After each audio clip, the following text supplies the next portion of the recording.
सृष्टि की प्रारंभिक अवस्था का वर्णन, ब्राह्मणों की महिमा बताने वाली अनेक प्रकार की संक्षिप्त कथाओं का उल्लेख, भगवान नामों के हेतु तथा रुद्र के साथ होने वाले युद्ध में नारायण की विजय। अर्जुन उवाच अग्निशोमो कथ पूर्वमैकयोनि प्रवर्तित अश्मे संशयो जातस्तम छिन्धि मधुसूदन। 1। अर्जुन ने पूछा, मधुसूदन, अग्नि और सोम पूर्व काल में एक योनि कैसे हो गए? मेरे मन में यह संदेह उत्पन्न हुआ है, आप इसका निवारण कीजिए। 1। श्री भगवान उवाच हन्ते वर्त्यश्यामि पुराण पाण्डुनंदन आत्मतेजोद्भवम् पार्थ शृणुष्वैकं नामम्। 2। श्री भगवान बोले, पाण्डुनंदन, कुंती कुमार, अपने तेज के उद्भव का प्राचीन वृत्तांत मैं तुम्हें हर्षपूर्वक बताऊंगा, तुम एकचित होकर मुझसे सुनो। 2। संप्रक्षालनकालतिक्रांते चतुर्युग सहस्राते अव्यक्ते सर्वभूते प्रलये सर्वभूत स्थावरंग में ज्योतिर्ध्वनिवाव रहेतेंधे तमसी जलय कारणवे लोकय। 3। एक सहस्र चतुर्युग बीत जाने पर संपूर्ण लोकों के लिए प्रलय काल आ पहुंचा था। समस्त भूतों का अव्यक्त में लय हो गया था। स्थावर जंगम सभी प्राणी विलीन हो गए थे। पृथ्वी, तेज और वायु का कहीं पता नहीं था। चारों ओर घोर अंधकार छा रहा था तथा समस्त संसार एकार्णव के जल में निमग्न हो चुका था। 3। आप इतेव ब्रह्मभूत संज्ञ के द्वितीय प्रतिष्ठिते। 4। सब और केवल जल ही जल स्थित था, दूसरा कोई तत्व नहीं दिखाई देता था, मानो एकमात्र अद्वितीय ब्रह्म अपनी ही महिमा में प्रतिष्ठित हो। 4। न वै रात्र्या न दिवसे न सती नासती न व्यक्ते न चाप्यव्यक्ते व्यवस्थिते। 5। उस समय न रात थी, न दिन, न सत था, न असत, न व्यक्त था और न अव्यक्त की ही स्थिति थी। 5।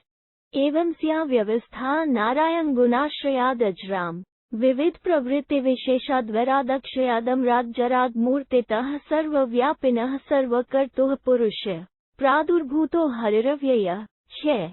इस अवस्था में नारायण के गुणों का आश्रय लेकर रहने वाले उस अजर, अमर, इंद्रिय रहित, अग्राह्य, असंभव, सत्य स्वरूप, हिंसा रहित, सुंदर, नाना प्रकार की विशेष प्रवृत्तियों के हेतुभूत, वै रहित, अक्षय, अमर, जरा रहित, निराकार, सर्वव्यापी तथा सर्वकर्ता सत्व से अविनाशी सनातन पुरुष हरि का प्रादुर्भाव हुआ। 6। निदर्शनमपि यत्र भवति। 7। इस विषय में श्रुति का यह दृष्टांत भी है। 7।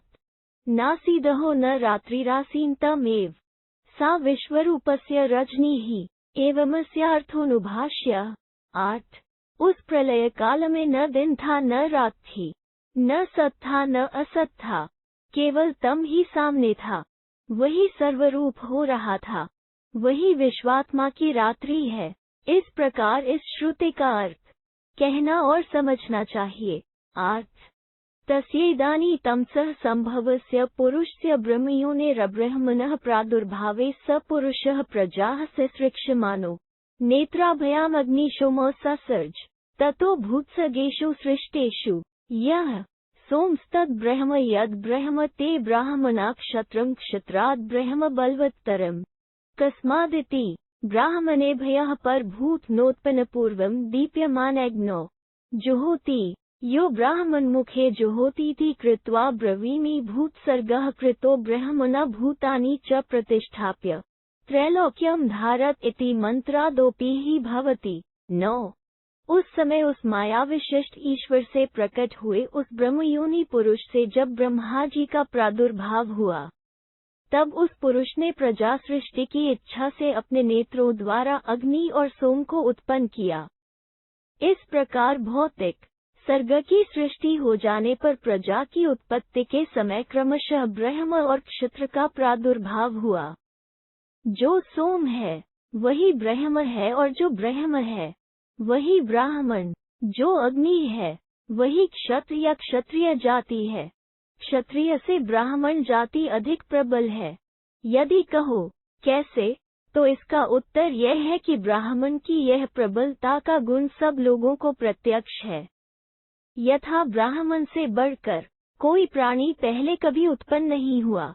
जो ब्राह्मण के मुख में भोजन देता है वो मानो प्रज्वलित अग्नि में आहुति प्रदान करता है। यही सोचकर मैं ऐसा कहता हूँ। ब्रह्मा ने भूतों की सृष्टि की और संपूर्ण भूतों को यथास्थान स्थापित करके वे तीनों लोकों को धारण करते हैं। यह मंत्र वाक्य भी इसी बात का समर्थक है। 9 त्वमग्ने यज्ञाना होता विश्वेशा हितो देवानां मानुषाना च जगत इति। 10 अग्ने तुम यज्ञों के होता तथा संपूर्ण देवताओं, मनुष्यों और सारे हितैषी हो। 10 निदर्शन चात्र भवति विश्वेशामग्ने यज्ञाना त्वम होतेति त्वम हितो देवैर्मनुष्यैर्जगत इति। 11 इस विषय में यह दृष्टांत भी है। हे अग्निदेव, तुम संपूर्ण यज्ञों के होता हो, समस्त देवताओं तथा मनुष्यों सहित हितैषी हो। 11 अग्नि ही यज्ञाना होता करता स चाग्निब्रह्म।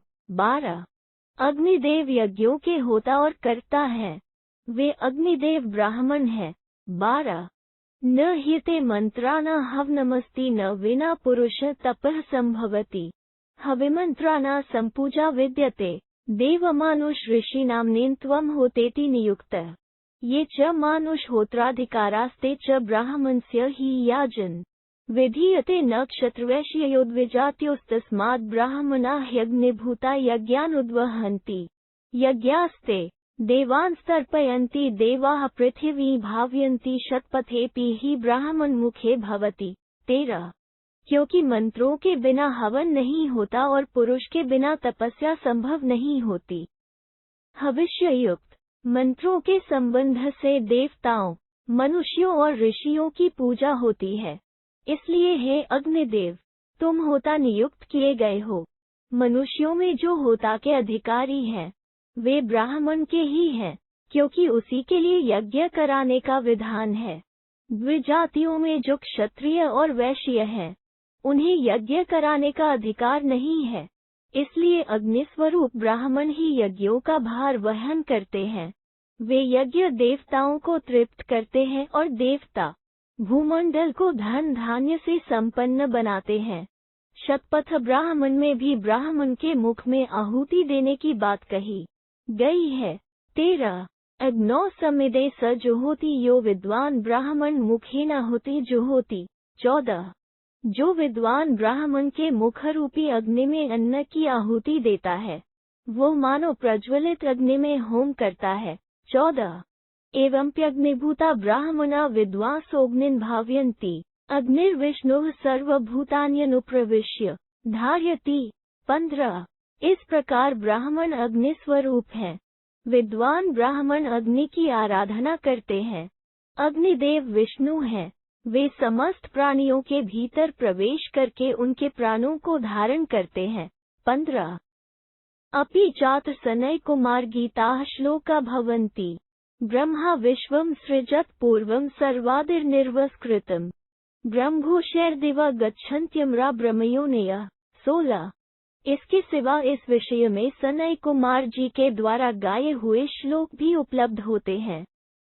सबके आदि कारण ब्रह्मा जी ने, जो ब्राह्मण ही हैं, पहले निर्मल विश्व की सृष्टि की थी। ब्रह्म ही जिनकी उत्पत्ति के स्थान है। वे अमर देवता ब्राह्मणों की वेद ध्वनि से ही स्वर्गलोक को जाते हैं। 16 ब्राह्मणानां मतिर्वाक्यं कर्म श्रद्धान्तपांसि च धारयन्ति महीद्या च शैक्यो वागमित। तथा 17 जैसे छी का दूध दही आदि को धारण करता है, उसी प्रकार ब्राह्मणों की बुद्धि, वाक्य, कर्म, श्रद्धा, तप और वचनामृत पृथ्वी और स्वर्ग को धारण करते हैं। नास्ति सत्यात् परो धर्मो नास्ति मातृसमो गुरुः ब्राह्मणेभ्यः पर नास्ति प्रेत्य चेह च भूत्ये। 18 सत्य से बढ़कर दूसरा धर्म नहीं है, माता के समान दूसरा कोई गुरु नहीं है, तथा ब्राह्मणों से बढ़कर इहलोक और परलोक में कल्याण करने वाला और कोई नहीं है। 18 नैषामुषा वहति नोत्वाहा न गर्गरो मथयति संप्रदाने अपध्वस्तादस्युभूता भवन्ति येषा राष्ट्रे ब्राह्मणा वृत्तिहीना। 19 जिनके राज्य में ब्राह्मणों के लिए कोई आजीविका न हो उन राजाओं की सवारी बैल और घोड़े नहीं रहते। दूसरों को देने के लिए उनके यहाँ दही दूध के मटके नहीं मथे जाते हैं तथा वे अपनी मर्यादा से भ्रष्ट होकर लुटेरे हो जाते हैं। 19 वेद पुराणे इतिहास प्रामाण्या नारायण मुखोद्गताः सर्वात्मानः सर्वकर्तारः सर्वभावाश्च ब्राह्मणाश्च। 20 वेद पुराण और इतिहास के प्रमाण से यह सिद्ध है कि ब्राह्मणों की उत्पत्ति भगवान नारायण के मुख से हुई है, अतः वे ब्राह्मण सर्वात्मा सर्वकर्ता और सर्वभाव स्वरूप है। 20 वाक्सयं काले हित्स्य वरप्रदस्य देवदेवस्य ब्राह्मणाः प्रथम प्रादुर्भूता ब्राह्मणेभ्यश्च शेषा वर्णाः। प्रादुर्भूता।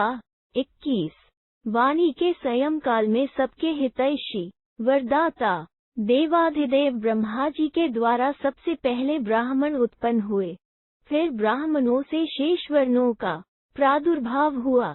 21 इत्था च सुरासुर विशिष्टा ब्राह्मणा य एव मया ब्रह्मभूतेन पुरा स्वयमेवोत्पादिताः सुरासुर महर्षयो भूत विशेषाः स्थापिता निगृहीताश्च। 22 इस प्रकार ब्राह्मण देवताओं और असुरों से भी श्रेष्ठ हैं। पूर्व काल में मैंने स्वयं ही ब्रह्मारूप होकर उन ब्राह्मणों को उत्पन्न किया था। देवता असुर और महर्षि आदि जो भूत विशेष हैं उन्हें ब्राह्मणों ने ही उनके अधिकार पर स्थापित किया और उनके द्वारा अपराध होने पर उन्हें दंड भी दिया। 22 अह्यादर्शन निमित्त ही गौतमाधरिष्म श्रुतामिन्द्रः प्राप्तः कौशिक निमित्त चेन्द्रो मुष्कवियोग मेष वृष्णत्वम चावाप। 23 अह्या पर बलात्कार करने के कारण गौतम के शाप से इंद्र को हरिश्मश्रु हरी दाढ़ी मूछों से युक्त होना पड़ा तथा विश्वामित्र के शाप से इंद्र को अपना अंडकोश खो देना पड़ा और उनके भेंडे के अंडकोश जोड़े गए। 23 अश्विन और ग्रह प्रतिषेधोद्यत वज्रस्य पूर्णदस्य च्यवनन स्तंभित बाहु। 24 अश्विनी कुमारों के लिए नियत यज्ञ भाग का निषेध करने के लिए वज्र उठाए हुए इंद्र की दोनों भुजाओं को महर्षि च्यवन ने स्तंभित कर दिया था। 24 क्रतुवद प्राप्त म्युना च दक्षेण भूयस्तप्स चात्मान्न संयोज्य नेत्राकृतिरन्या ललाटे रुद्रस्योत्पादिता।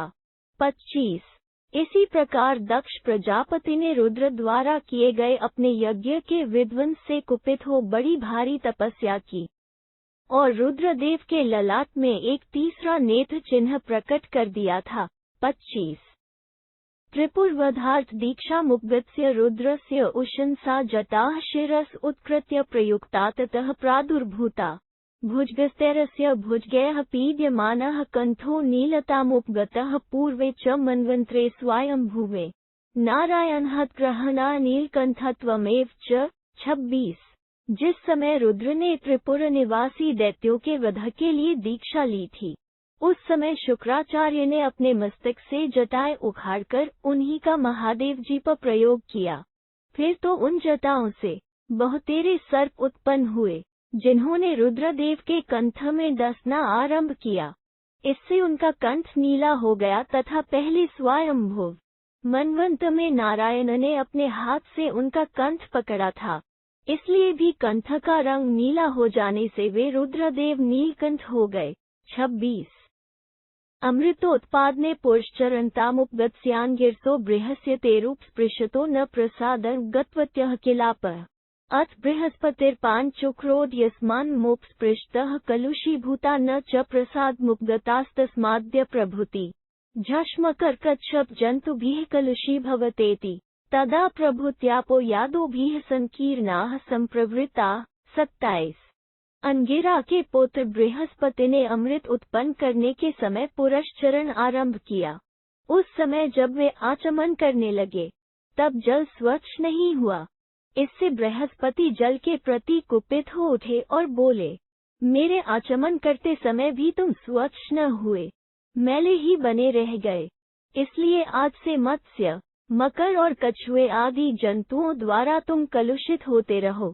तभी से सारे जलाशय जल जंतुओं से भरे रहने लगे।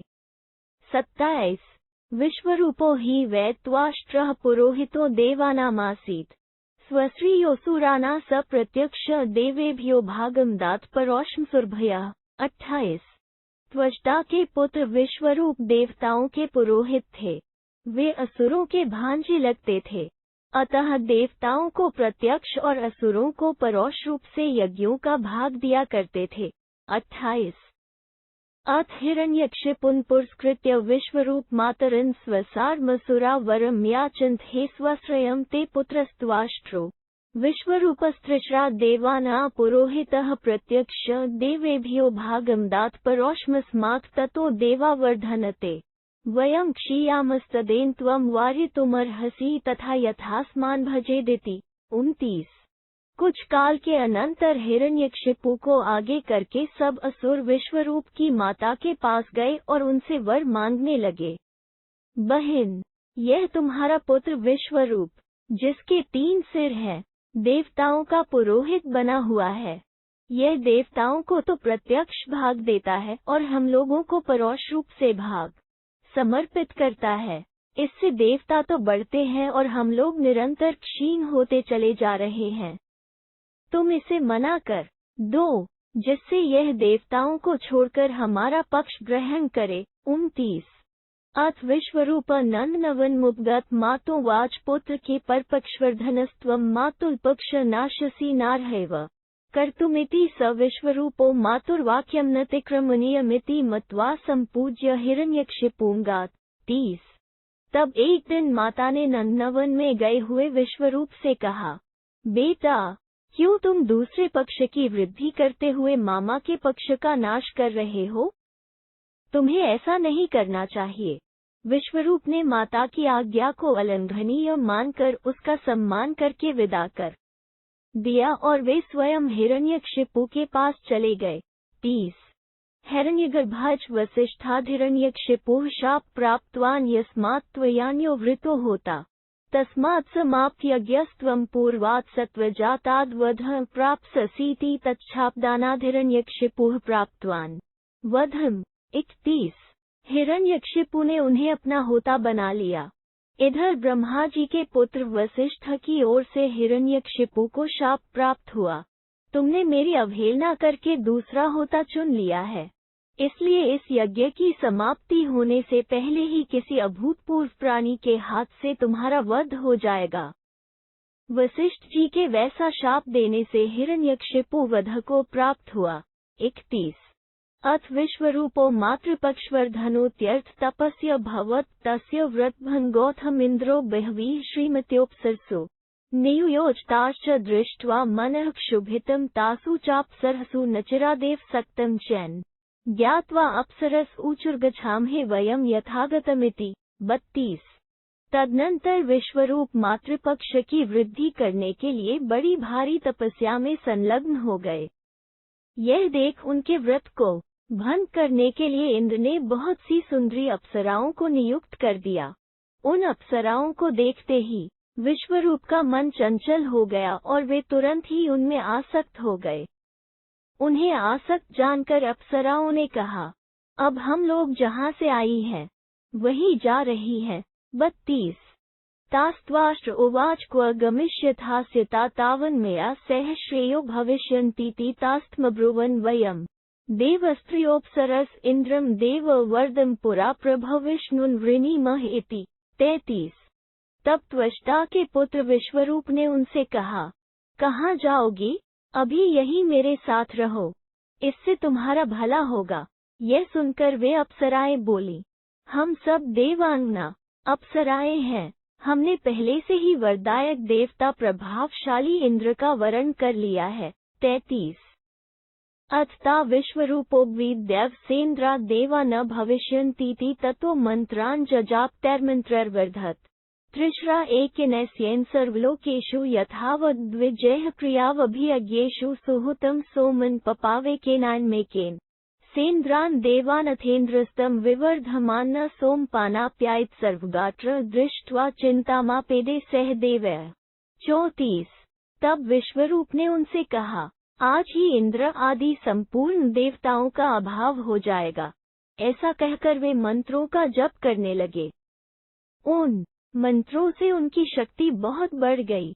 3 सिरों वाले विश्वरूप अपने एक मुख से सारे संसार के क्रियानिष्ठ ब्राह्मणों द्वारा विधिपूर्वक यज्ञों में होमे गए सोमरस को पी लेते थे, दूसरे से अन्न खाते थे और तीसरे से इंद्र आदि देवताओं के तेज को पी लेते थे।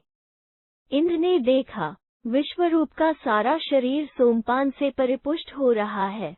यह देखकर देवताओं सहित इंद्र को बड़ी चिंता हुई। 34। ते देवाः सेन्द्रा ब्रह्माण्डमभिजगमुस्त ऊचुर्विश्वरूपेण सर्वयज्ञेषु सुहुतः सोमः पीयते वयं भागाः संवृत्ता असुरपक्षो वर्धते वयं क्षीयामस्तदर्हसि नो विधातु श्रेयोनंतरमिति। 35। तदनंतर इंद्र सहित संपूर्ण देवता ब्रह्मा जी के पास गए और इस प्रकार बोले, विश्वरूप संपूर्ण यज्ञों में विधिपूर्वक होमे गए सोमरस को पी लेते हैं। हम यज्ञ भाग से वंचित हो गए। असुर पक्ष बढ़ रहा है और हम लोग क्षीण होते जा रहे हैं, अतः आपको अब हम लोगों का कल्याण साधन करना चाहिए। 35। तान ब्रह्मोवाच ऋषिभार्गवस्तपस्प्यते दधीचः स याचिता वर्ष यथा कलैवर जह्यात् तथा विधीयता तस्यास्थिभिर्वज्रम क्रियतामिति। 36। तब ब्रह्मा जी ने उन देवताओं से कहा, भृगुवंशी दधीची ऋषि तपस्या करते हैं, उनके पास जाकर ऐसा वर मांगो जिससे वे अपने शरीर को त्याग दें, फिर उन्हीं की हड्डियों से वज्र नामक अस्त्र का निर्माण करो। ततो देवास्त्रागछन् यत्र दधीचो भगवान् ऋषितपस्तेपे सेन्द्रा देवास्तम तथाभिगम्योचुर्भगवंस्तपः सुकुशलम् चेति। 37।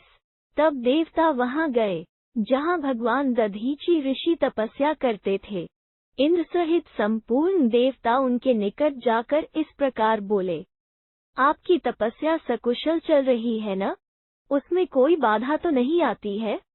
37। तान दधीच उवाच स्वागत भवद्भये उच्यता की क्रियतामिति यद वक्ष्यत तत्करिष्यामि। 38। दधीची ने इन देवताओं से कहा, आप लोगों का स्वागत है, बताइए मैं आपकी क्या सेवा करूं? आप जो कहेंगे वही करूंगा। 38। ते तम ब्रुवन शरीर परित्याग लोकहितार्थ भगवान कर तुमृतीति। 39। देवता बोले, आप लोकहित के लिए अपने शरीर का परित्याग कर दे। 39। अथ दधीचथयाविम्नाः सुख दुःख समो महायोगी आत्मान्न समाधाय शरीर परित्याग चकार। 40। यह सुनकर दधीचि के मन में पूर्ववत सोत्साह बना रहा, तनिक भी उदासी नहीं हुई। वे सुख और दुख में समान भाव रखने वाले महान योगी थे। उन्होंने आत्मा को परमात्मा में लगाकर अपने शरीर का परित्याग कर दिया। 40। तस्य परमात्मन्यप्सृते तान्यस्थीनि धाता संगृह्य तेन वज्रेणाभिद्येना प्रदृश्येन ब्रह्मास्त्य सम्भूतेन विष्णु प्रविष्टेनेन्द्रो विश्वरूप जघान शिरसा चास्य तस्मादनंत विश्वरूप गतमथन संभवम त्वष्ट्रोत्पादितमिवारी वृरमिंद्रो जघान। 41।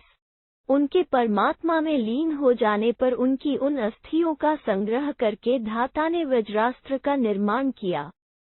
ब्राह्मण की हड्डी से बने हुए उस अभेद्य एवं दुर्जय वज्र से जिसमें भगवान विष्णु प्रविष्ट हुए थे, इंद्र ने विश्वरूप का वध कर डाला और उनके तीनों सिरों को काट दिया। तदनंतर त्वष्टा प्रजापति ने विश्वरूप के शरीर का मंथन करके जिसे उत्पन्न किया था, उस अपने वैरी वृत्रासुर का भी इंद्र ने उसी वज्र से संहार कर डाला। 41। तस्या द्वैधीभूताया ब्रह्मवध्याया भयादिन्द्रो देवराज्यं पर्यत्यजदजु संभवा च शीतला मानसस्रोगता नलिनी प्रतिपेदे तत्र चैश्वर्ययोगादनुमात्रो भूत्वा बिग्रंथि प्रविवेश। 42। अब इंद्र के पास दोहरी ब्रह्म हत्या उपस्थित हुई। उसके भय से इंद्र ने देवराज पद का परित्याग कर दिया और मानसरोवर के जल में उत्पन्न हुई एक शीतल कमलनी के पास जा पहुँचे। वहाँ अनिमा आदि ऐश्वर्य के योग से इंद्र अनुमात्र रूप धारण करके कमलनाल की ग्रंथि में प्रविष्ट हो गए। 42 अथ ब्रह्मविद्या भय प्रनष्टे त्रैलोक्यनाथे शचीपतो जगनीश्वर बभूव देवान रजस्तमश्चाविवेश मंत्रा न प्रावर्तन्त महर्षिना रक्षांसि प्रादुर्भवन ब्रह्मचोत्सादन जगामानिन्द्राश्चाबला लोकाः सुप्रदृश्या बभूवुः। 43 ब्रह्महत्या के भय से त्रिलोकीनाथ शचीपति इंद्र के भाग कर अदृश्य हो जाने पर इस कोई ईश्वर नहीं रहा। देवताओं में रजोगुण और तमोगुण का आवेश हो गया। महर्षियों के मंत्र अब कुछ काम नहीं दे रहे थे। राक्षस बढ़ गए। वेदों का स्वाध्याय बंद हो गया। तीनों लोक इंद्र से आरक्षित होने के कारण निर्बल एवं सुगमता से जीत लेने योग्य हो गए।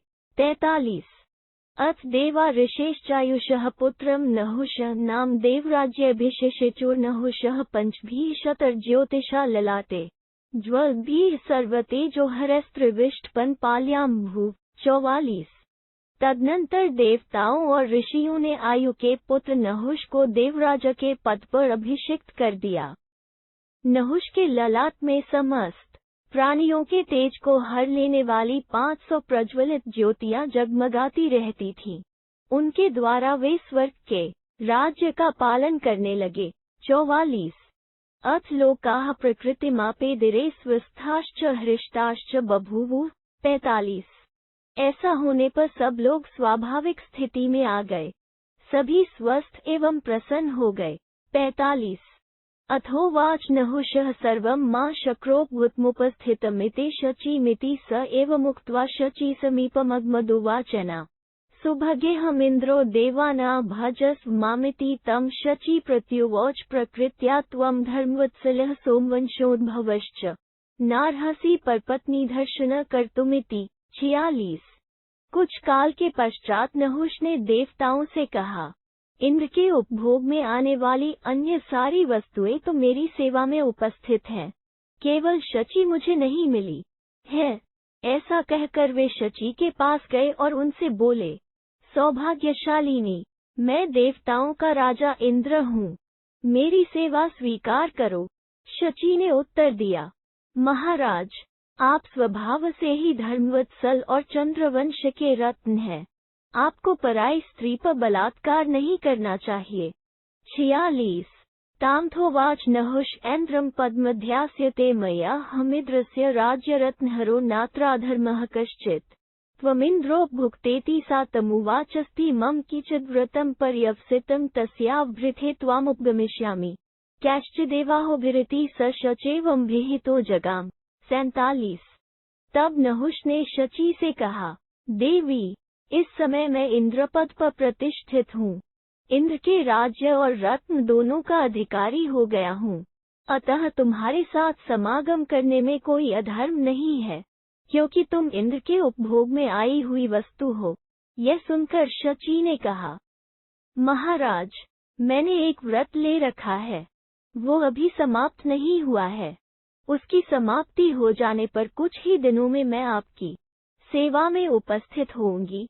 शची के ऐसा कहने पर नहुष चले गए।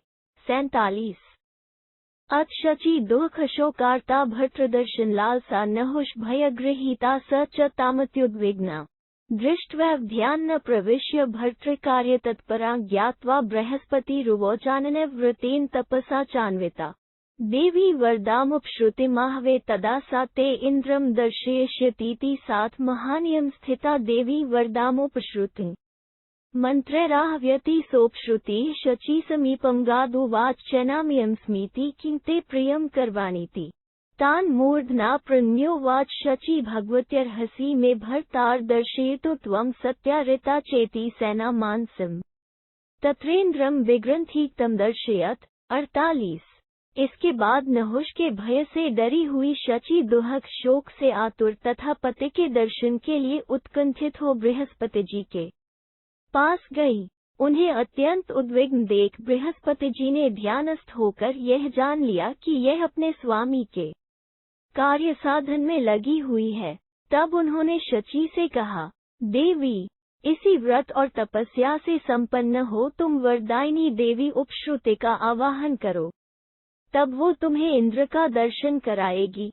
गुरु का यह आदेश पाकर महान नियम में तत्पर हुई शची ने मंत्रों द्वारा वरदायिनी देवी उपश्रुति का आह्वान किया। तब उपश्रुति देवी शची के समीप आई और उनसे इस प्रकार बोली, इंद्राणी, यह मैं तुम्हारे सामने खड़ी हूँ।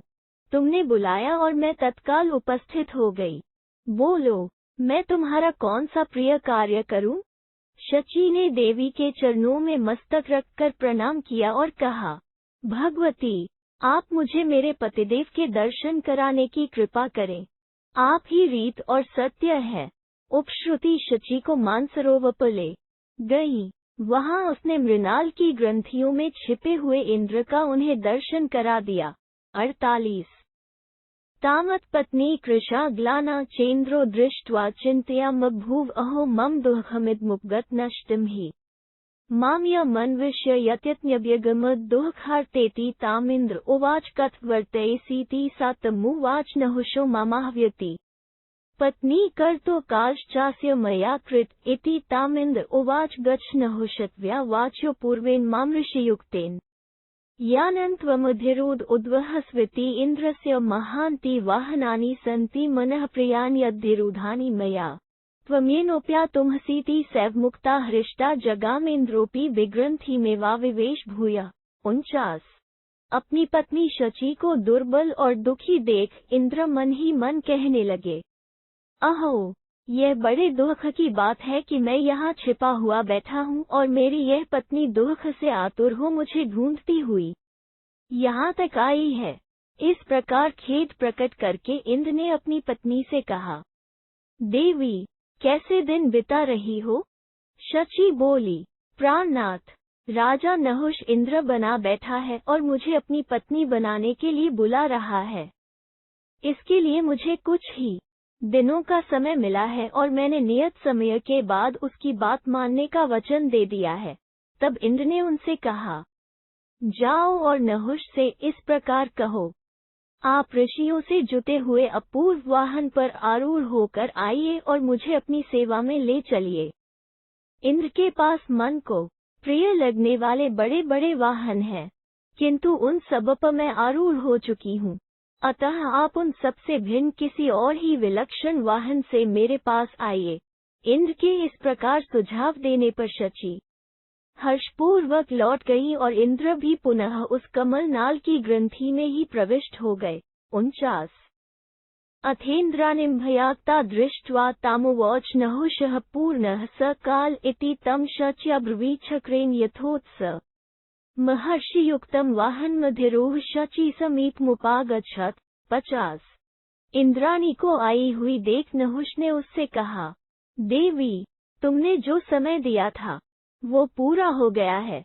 तब शची ने इंद्र के बताए अनुसार सारी बातें कह सुनाई।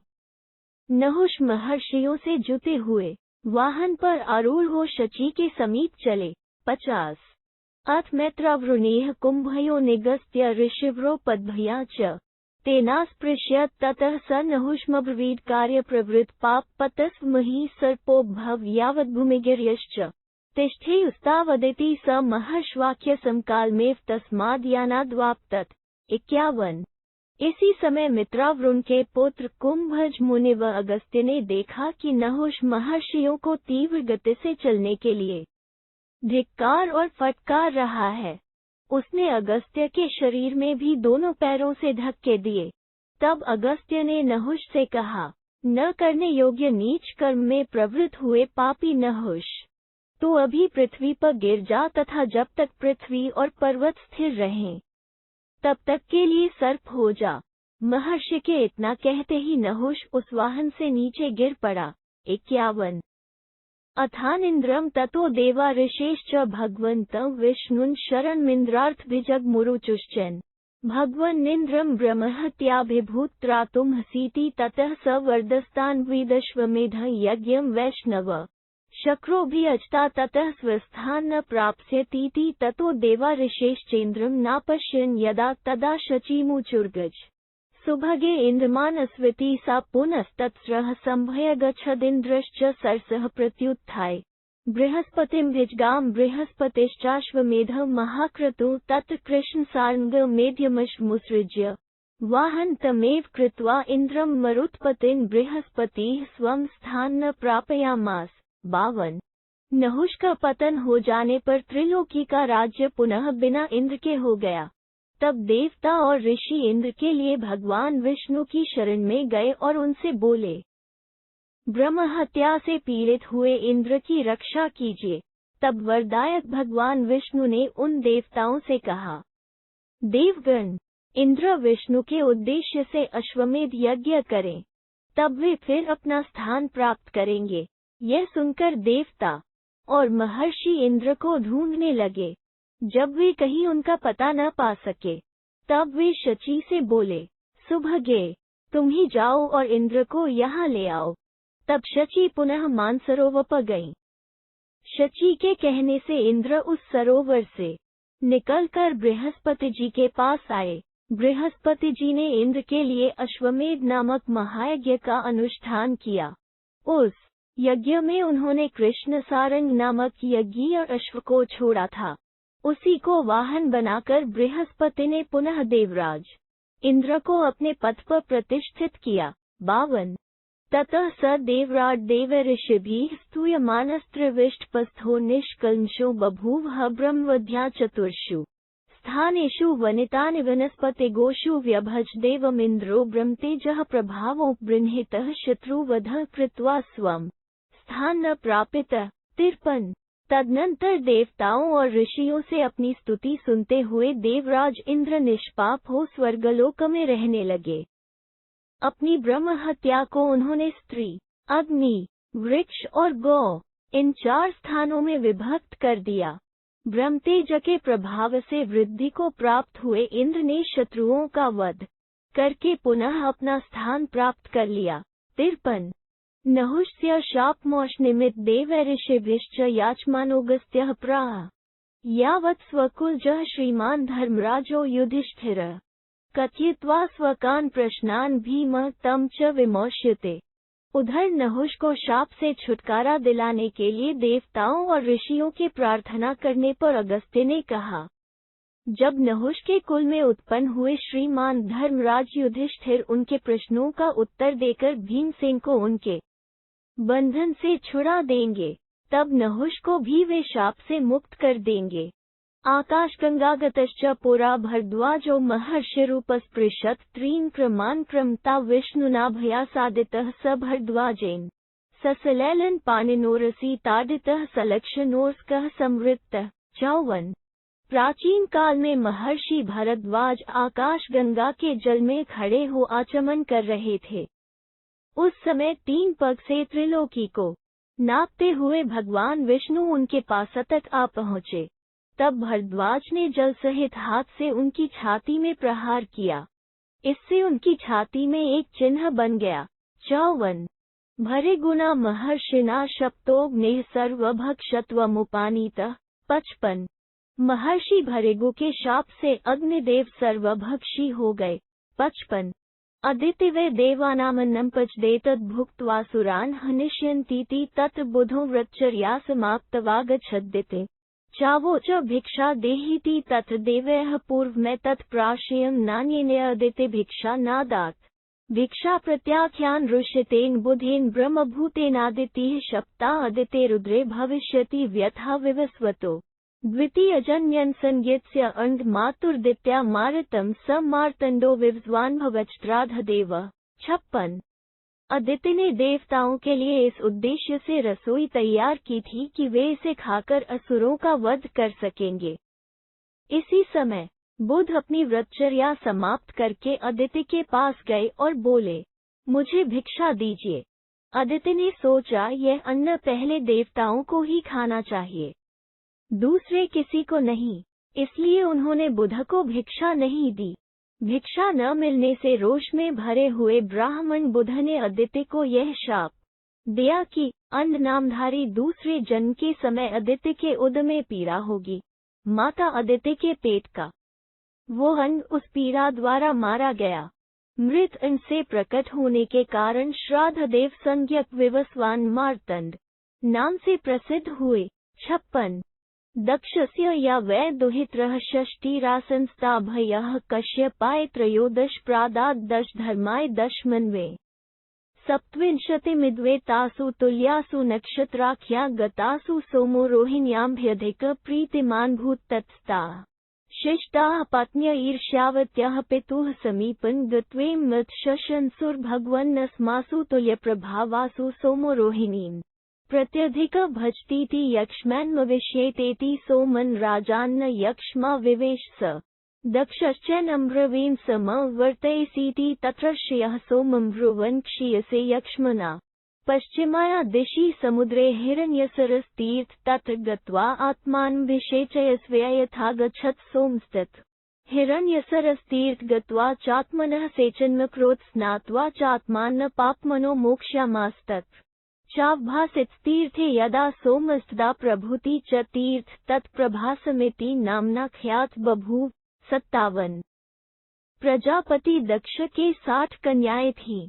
उनमें से 13 का विवाह उन्होंने कश्यप जी के साथ कर दिया।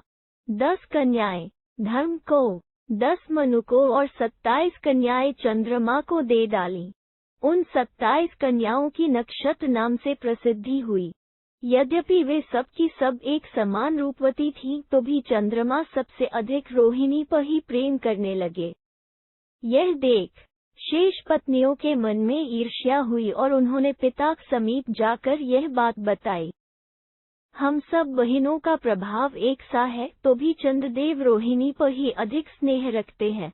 यह सुनकर दक्ष ने कहा, इनके भीतर यक्ष्मा का प्रवेश होगा। इस प्रकार ब्राह्मण दक्ष के शाप से राजा सोम के शरीर में यक्ष्मा ने प्रवेश किया। यक्ष्मा से ग्रस्त होकर राजा सोम प्रजापति दक्ष के पास गए। रोष का कारण पूछने पर दक्ष ने उनसे कहा, तुम अपनी सभी पत्नियों के प्रति समान बर्ताव नहीं करते हो, उसी का यह दंड है। वहाँ दूसरे ऋषियों ने सोम से कहा, तुम यक्ष्मा से क्षीण होते चले जा रहे हो, अतः पश्चिम दिशा में समुद्र के तट पर जो हिरण्यसर नामक तीर्थ है, वहां जाकर अपने आप को स्नान कराओ। तब सोम ने हिरण्यसर तीर्थ में जाकर वहां स्नान किया। स्नान करके उन्होंने अपने आप को पाप से छुड़ाया। उस तीर्थ में वे दिव्य प्रभा से प्रभासित हो उठे थे, इसलिए उसी समय से वो स्थान प्रभास तीर्थ के नाम से विख्यात हो गया। 57 तच्छापाद्यापि क्षीयते सोमोमावास्यात्रस्थः पौर्णमासी मात्रेधिष्ठितो मेघलेखा प्रतिच्छिन्न वपुर्दर्शयति मेघसदृशं वर्णं गमत् तदस्य शशलक्ष्म विमलं भवत्। 58 उसी शाप से आज भी चंद्रमा कृष्ण पक्ष में अमावास्या तक क्षीण होता रहता है और शुक्ल पक्ष में पूर्णिमा तक उसकी वृद्धि होती रहती है। उसका मंडलाकार स्वरूप मेघ की श्याम रेखा से आच्छन्न सा दिखाई देता है। उसके शरीर में खरगोश का सा चिन्ह मेघ के समान श्यामवर्ण का है, वो स्पष्ट रूप से प्रतीत होता है। 58 स्थूलशिर महर्षिमैरोह प्रागुत्रे दिग्विभागे तपस्तेपे तत्स्य तपस्प्यमानस्य सर्वगन्धर्वः शुचिर्वायुर्वायमानः शरीरं स्पृशत् स तपसा तापित शरीरः कृशो वायुनोपवीज्यमानो हृदये परितोषमग्मत्तत् किल तस्यानिलव्यजनकृत प्रीतोषस्य सद्यो वनस्पत्यः पुष्पशोभान् निदर्शितवन्त इति स एतान् शशाप न सर्वकालम् पुष्पवन्तो भविष्यथेति। 59 पूर्व काल की बात है। मेरु पर्वत के पूर्वोत्तर भाग में स्थूलशिर नामक महर्षि बड़ी भारी तपस्या कर रहे थे। उनके तपस्या करते समय सब प्रकार सुगंध लिए पवित्र वायु बहने लगी। उस वायु ने प्रवाहित होकर मुनि के शरीर का स्पर्श किया। तपस्या से संतप्त शरीर वाले उन कृशकाय मुनि ने उस वायु से विजित हो अपने हृदय में बड़ी संतोष का अनुभव किया। वायु के द्वारा व्यजन दुलन से संतुष्ट हुए मुनि के समक्ष वृक्षों ने तत्काल फूल की शोभा दिखलाई। इससे रुष्ट होकर मुनि ने उन्हें शाप दिया कि तुम हर समय फूलों से भरे पूरे नहीं रहोगे। 59 नारायणो लोकहितार्थवद्वामुखो नाम पुरा महर्षि भूः तस्य मेरो तपस्त्यतः समुद्र आहुतो नागत्स्ते नाम शितेनात्मगत्रोष्मना समुद्रः जलः कृतः स्वेद प्रस्यन्दन् सदृशश्चास्य लवण भावो जनितः। 7 एक समय भगवान नारायण लोकहित के लिए बद्वामुख नामक महर्षि हुए। जब वे मेरु पर्वत पर तपस्या कर रहे थे, उन्हीं दिनों उन्होंने समुद्र का आवाहन किया, किंतु वह नहीं आया। इससे अमर्ष में भरकर उन्होंने अपने शरीर की गर्मी से समुद्र के जल को चंचल कर दिया और पसीने के प्रवाह की भांति उसमें खारापन प्रकट कर दिया। 7 उक्तश्चाप्यपेयो भविष्यस्येतच्ते तोयं वद्वामुख संज्ञेतेन पेपीयमानं मधुरं भविष्यति तदद्यापि वद्वामुख संज्ञेतेन्यानुवर्तिना तोयं समुद्रात् पीयते। 61 साथ ही उससे कहा, समुद्र, तू पीने योग्य नहीं रह जाएगा। तेरा यह जल बद्वामुख के द्वारा बारंबार पिया जाने पर मधुर होगा। यह बात आज भी देखने में आती है। बद्वामुख संज्ञक अग्नि समुद्र से जल लेकर पीती है। 61 हिमवतो गिरिर्दुहित्र मुमा कन्या रुद्रश्चक में भरे गुरपी च महर्षि हिमवंतमाक्तियाब्रवीत कन्यामिमा में देहीति तमब्रवीत धिमवान भिलक्षितो वरो रुद्र इति तमब्रवीत भरेगुर्यस्मात्त्वयाः कन्यावरण कृत भाव प्रत्याख्यातस्तस्मान् रत्नाना भवान भाजन भविष्यतीति। 62 पुत्री उमा को जब वो कुमारी अवस्था में थी तभी रुद्र ने पाने की इच्छा की। दूसरी ओर से महर्षि भरेगु भी वहां आकर बोले, अपनी यह कन्या मुझे दे दो। तब उनसे कहा, इस कन्या के लिए देख सुनकर लक्षित किए हुए वर रुद्रदेव है। तब भरेगु ने कहा, मैं कन्या का वरण करने की भावना लेकर यहाँ आया था, किंतु तुमने मेरी उपेक्षा कर दी है, इसलिए मैं शाप देता हूँ कि तुम रत्नों के भंडार नहीं होगे। 62 अद्य प्रभुत्यैद्वस्थितं ऋषिवचन तदेव विध महात्म्यं ब्राह्मण नाम। 63 आज भी महर्षि का वो वचन ज्यों का त्यों लागू हो रहा है, ऐसा ब्राह्मणों का महात्म्य है। 63 क्षत्रमपि च ब्राह्मण प्रसादादेव शाश्वतीमव्यया च पृथिवी पत्नीं विगम्य बुभुजे। 64 क्षत्रिय जाति भी ब्राह्मणों की कृपा से ही सदा रहने वाली इस अविनाशिनी पृथ्वी को पत्नी की भांति पाकर इसका उपभोग करती है। 64 यद ब्रह्मानि शोमियम तेन जगत धार्यते। 65 यह जो अग्नि और सोम संबंधी ब्रह्म है, उसी के द्वारा संपूर्ण जगत धारण किया जाता है। 65 उच्यते सूर्याचंद्रमसो चक्षुः केशाश्चैवांश्वः स्मृता बोधनस्ताप्यंश्चैव जगदुतिष्ठते पृथक। 66 कहते हैं कि सूर्य और चंद्रमा, अग्नि और सोम मेरे नेत्र हैं तथा उनकी किरणों को केश कहा गया है। सूर्य और चंद्रमा क्रमशः ताप और मोद प्रदान करते हुए पृथक पृथक उदित होते हैं। 66 नाम्ना निरुक्तम वक्ष्यामि शृणुष्वैकाग्रमांस बोधनात् तापना चैव जगतो हर्ष न भवेत्। अग्निशोम कृतराभिः कर्मभिः पाण्डुनंदन ऋषिकेशोऽहमीशानो वरदो लोकभावनः। 67 अब मैं अपने नामों की व्याख्या करूंगा, तुम एकाग्रचित होकर सुनो। मोद और ताप प्रदान करने के कारण चंद्रमा और सूर्य हर्षदायक होते हैं। पांडुनंदन अग्नि और सोम द्वारा किए गए इन कर्मों द्वारा मैं विश्वभावन वरदायक ईश्वर ही ऋषिकेश कहलाता हूँ। 67 इलोपहुत्योगेन हरे भाग क्रतुष्वहम वर्णश्च मे हरिः श्रेष्ठस्तस्माद्धरिर्हं स्मृतः। 68 यज्ञ में इलोपहुता सह दिवा आदि मंत्र से आवाहन करने पर मैं अपना भाग हरण स्वीकार करता हूँ तथा मेरे शरीर का रंग भी हरित श्याम है, इसलिए मुझे हरि कहते हैं। 68 धाम सारोहि भूतानामृतं चैव विचारितम् ऋद्धामा ततो विप्रयः सद्यश्चाह प्रकीर्तितः। 69 प्राणियों के सार का नाम है धाम और ऋत का अर्थ है सत्य, ऐसा विद्वानों ने विचार किया है, इसीलिए ब्राह्मणों ने तत्काल मेरा नाम रिद्धामा रख दिया था। नष्टा च धरणीं पूर्वं विदम वै गुहाक्ताम गोविंद इति तेनाहम देवैर्वाग्भिरभिष्टुतः। 70। मैंने पूर्व काल में नष्ट होकर रसातल में गई हुई पृथ्वी को पुनः वराह रूप धारण करके प्राप्त किया था। इसलिए देवताओं ने अपनी वाणी द्वारा गोविंद कहकर मेरी स्तुति की थी। गोविंदति इति गोविंद, जो पृथ्वी को प्राप्त करे उसका नाम गोविंद है। 70। क्षिपिविष्टेति चाख्याहीन रोमा च यो भवेत् तेनाविष्टम तु यत्किंचित् क्षिपिविष्टेति च स्मृतः। 71। मेरे क्षिपिविष्ट नाम की व्याख्या इस प्रकार है। रोमहीन प्राणी को शिपि कहते हैं तथा विष्ट का अर्थ है व्यापक। मैंने निराकार रूप से समस्त व्याप्त कर रखा है, इसलिए मुझे क्षिपिविष्ट कहते हैं। 71। यास्को मामृषिव्यग्रो नैक्यज्ञेषु गीतवान् क्षिपिविष्ट इति ह्यस्माद् गुह्यनामधरो ह्यहम्। 72। यास्क मुनि ने शांत चित होकर अनेक यज्ञों में क्षिपिविष्ट कहकर मेरी महिमा का गान किया है, अतः मैं इस गुह्य नाम को धारण करता हूँ। 72। स्तुत्वा मां क्षिपिविष्टेति यास्क ऋषिरुदारधी मत्प्रसादादधो नष्टम निरुक्तम भिजग्मिवान। 73। उदार चेता यास्क मुनि ने क्षिपिविष्ट नाम से मेरी स्तुति करके मेरी ही कृपा से पाताल लोक में नष्ट हुए निरुक्त शास्त्र को पुनः प्राप्त किया था। 73। न ही जातो न जायम न जनिष्ये कदाचन क्षेत्रज्ञः सर्वभूतानां तस्मादहं जः स्मृतः। 74।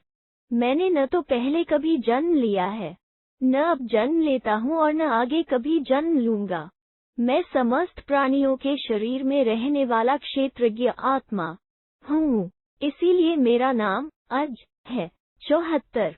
नोक्त पूर्वम मया क्षुद्रमश्लील वा कदाचन ऋता ब्रह्मसुता सा मे सत्या देवी सरस्वती। 75। सच्चा सचिव कौन्तेय पौष्करे ब्रह्मसद ने सत्यम माम ऋषयो विदु। 76। मैंने कभी ओछी या अश्लील बात मुंह से नहीं निकाली है। सत्य स्वरूपा ब्रह्मपुत्री सरस्वती देवी मेरी वाणी है। कुंती कुमार।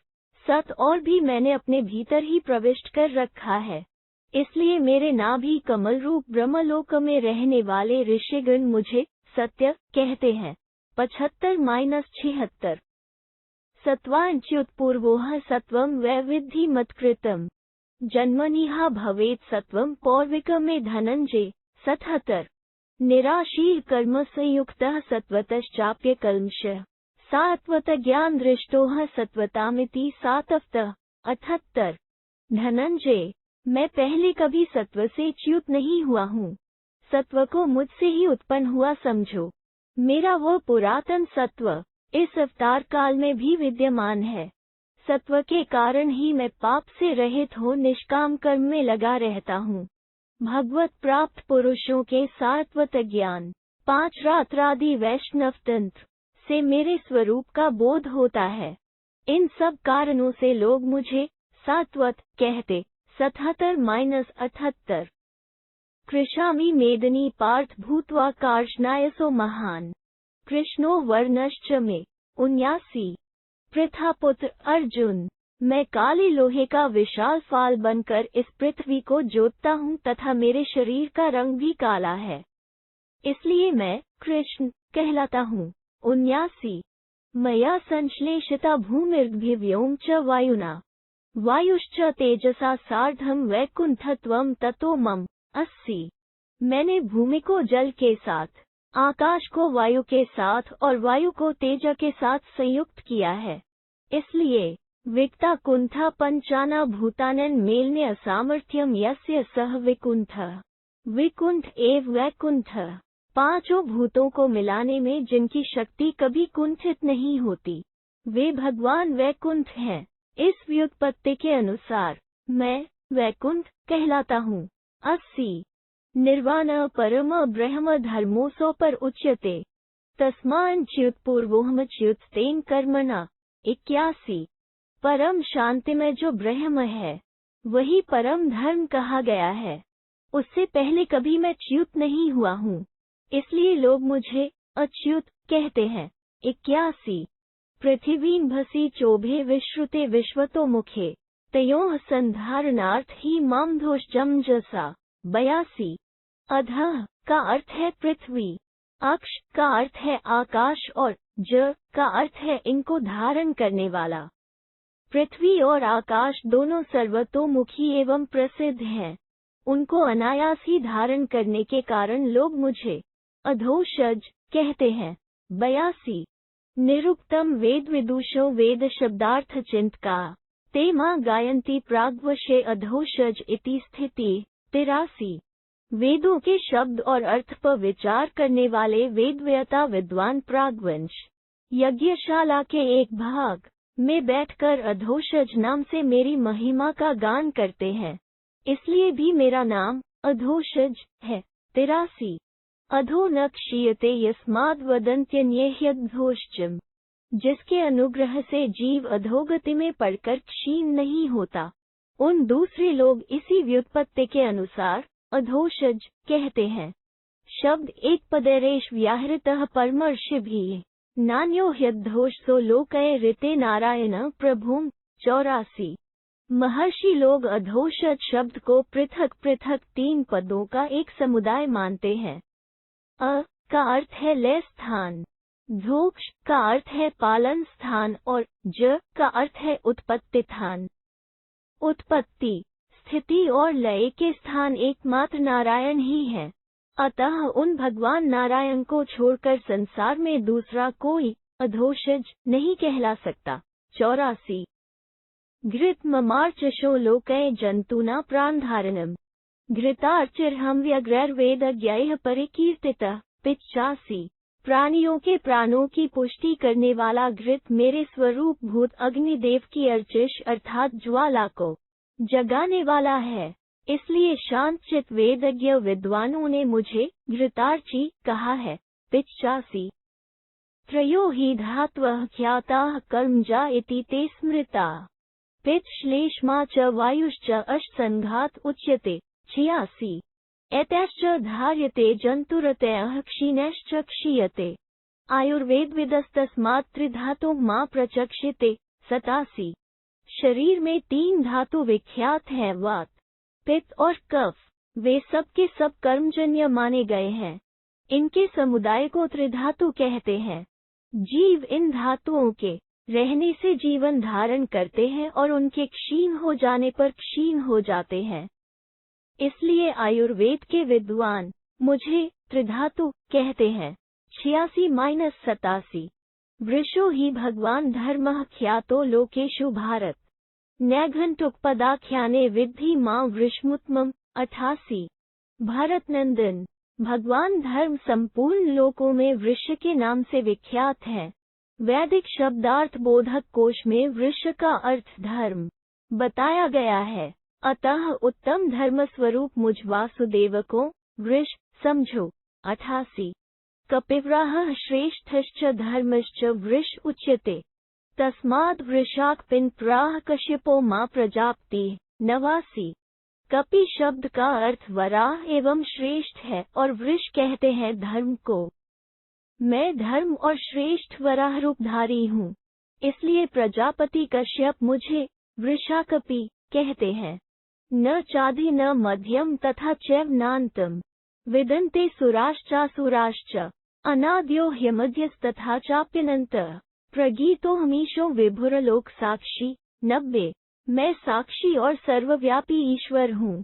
देवता तथा असुर भी मेरे आदि, मध्य और अंत का कभी पता नहीं पाते हैं, इसलिए मैं अनादि, अमध्य और अनंत कहलाता हूँ। 90 शुचीनि श्रवणीयानि शृणोमि धनंजय न च पापानि गृह्णामि ततोह वै शुच श्रवा। 91 धनंजय मैं यहाँ पवित्र एवं श्रवण करने योग्य वचनों को ही सुनता हूँ और पापपूर्ण बातों को कभी ग्रहण नहीं करता हूँ, इसलिए मेरा नाम शुचिश्रवा है। 91 एक श्रृंगः पुरा भूत्वा वराहो नंदिवर्धनः इमा भूमिमेक श्रृंगस्ततो ह्यहम्। 92 पूर्व काल में मैंने एक सींग वाले वराह का रूप धारण करके इस पृथ्वी को पानी से बाहर निकाला और सारे आनंद बढ़ाया, इसलिए मैं एक श्रृंग कहलाता हूँ। 92 तथैयासम त्रिक्कुदो वराह रूपमा स्थित तेन विख्यात शरीर से तु मापनाथ। 93 इसी प्रकार वराह रूप धारण करने पर गौर शरीर में 3 ककुद ऊंचे स्थान थे, इसलिए शरीर के माप से मैं त्रिक्कुद नाम से विख्यात हुआ। 93 विरिंच इति यत् प्रोक्त कापिल ज्ञान चित्कय स प्रजापतिरिवाह चेतनात् सर्वलोककृत। 94 कपिल मुनि के द्वारा प्रतिपादित सांख्य शास्त्र का विचार करने वाले विद्वानों ने जिसे विरीच कहा है, यह सर्वलोक सृष्टा प्रजापति विरीच मैं ही हूँ, क्योंकि मैं ही सबको चेतना प्रदान करता हूँ। 94 विद्या सहायता मामादित्यस्त सनातनम कपिल प्राहुराचार्याः सांख्या निश्चित निश्चया। 95 तत्व का निश्चय करने वाले सांख्य शास्त्र के आचार्यों ने मुझे आदित्य मंडल में स्थित विद्या शक्ति के साहचर्य से संपन्न सनातन देवता कपिल कहा है। 95 हिरण्यगर्भो द्युतिमान य अश्छंसी स्तुतः योग्यः संपूज्यते नित्यं स एवाह भुवि स्मृतः। 96 वेदों में जिनकी स्तुति की गई है तथा इस योगी जन सदा जिनकी पूजा और स्मरण करते हैं, वह तेजस्वी हिरण्यगर्भ मैं ही हूँ। 96 एकविंशति सहस्र ऋग्वेदम मां प्रचक्षते सहस्र शाखम यत् साम ये वै वेद विदो जनाः। 97 वेद के विद्वान मुझे ही 21,000 ऋचाओं से युक्त ऋग्वेद और 1,000 शाखाओं वाला सामवेद कहते हैं। 97 गायन्त्यारण्य के विप्रा मद्भक्तास्ते ही दुर्लभा च सप्तत्रिंशतमयुत।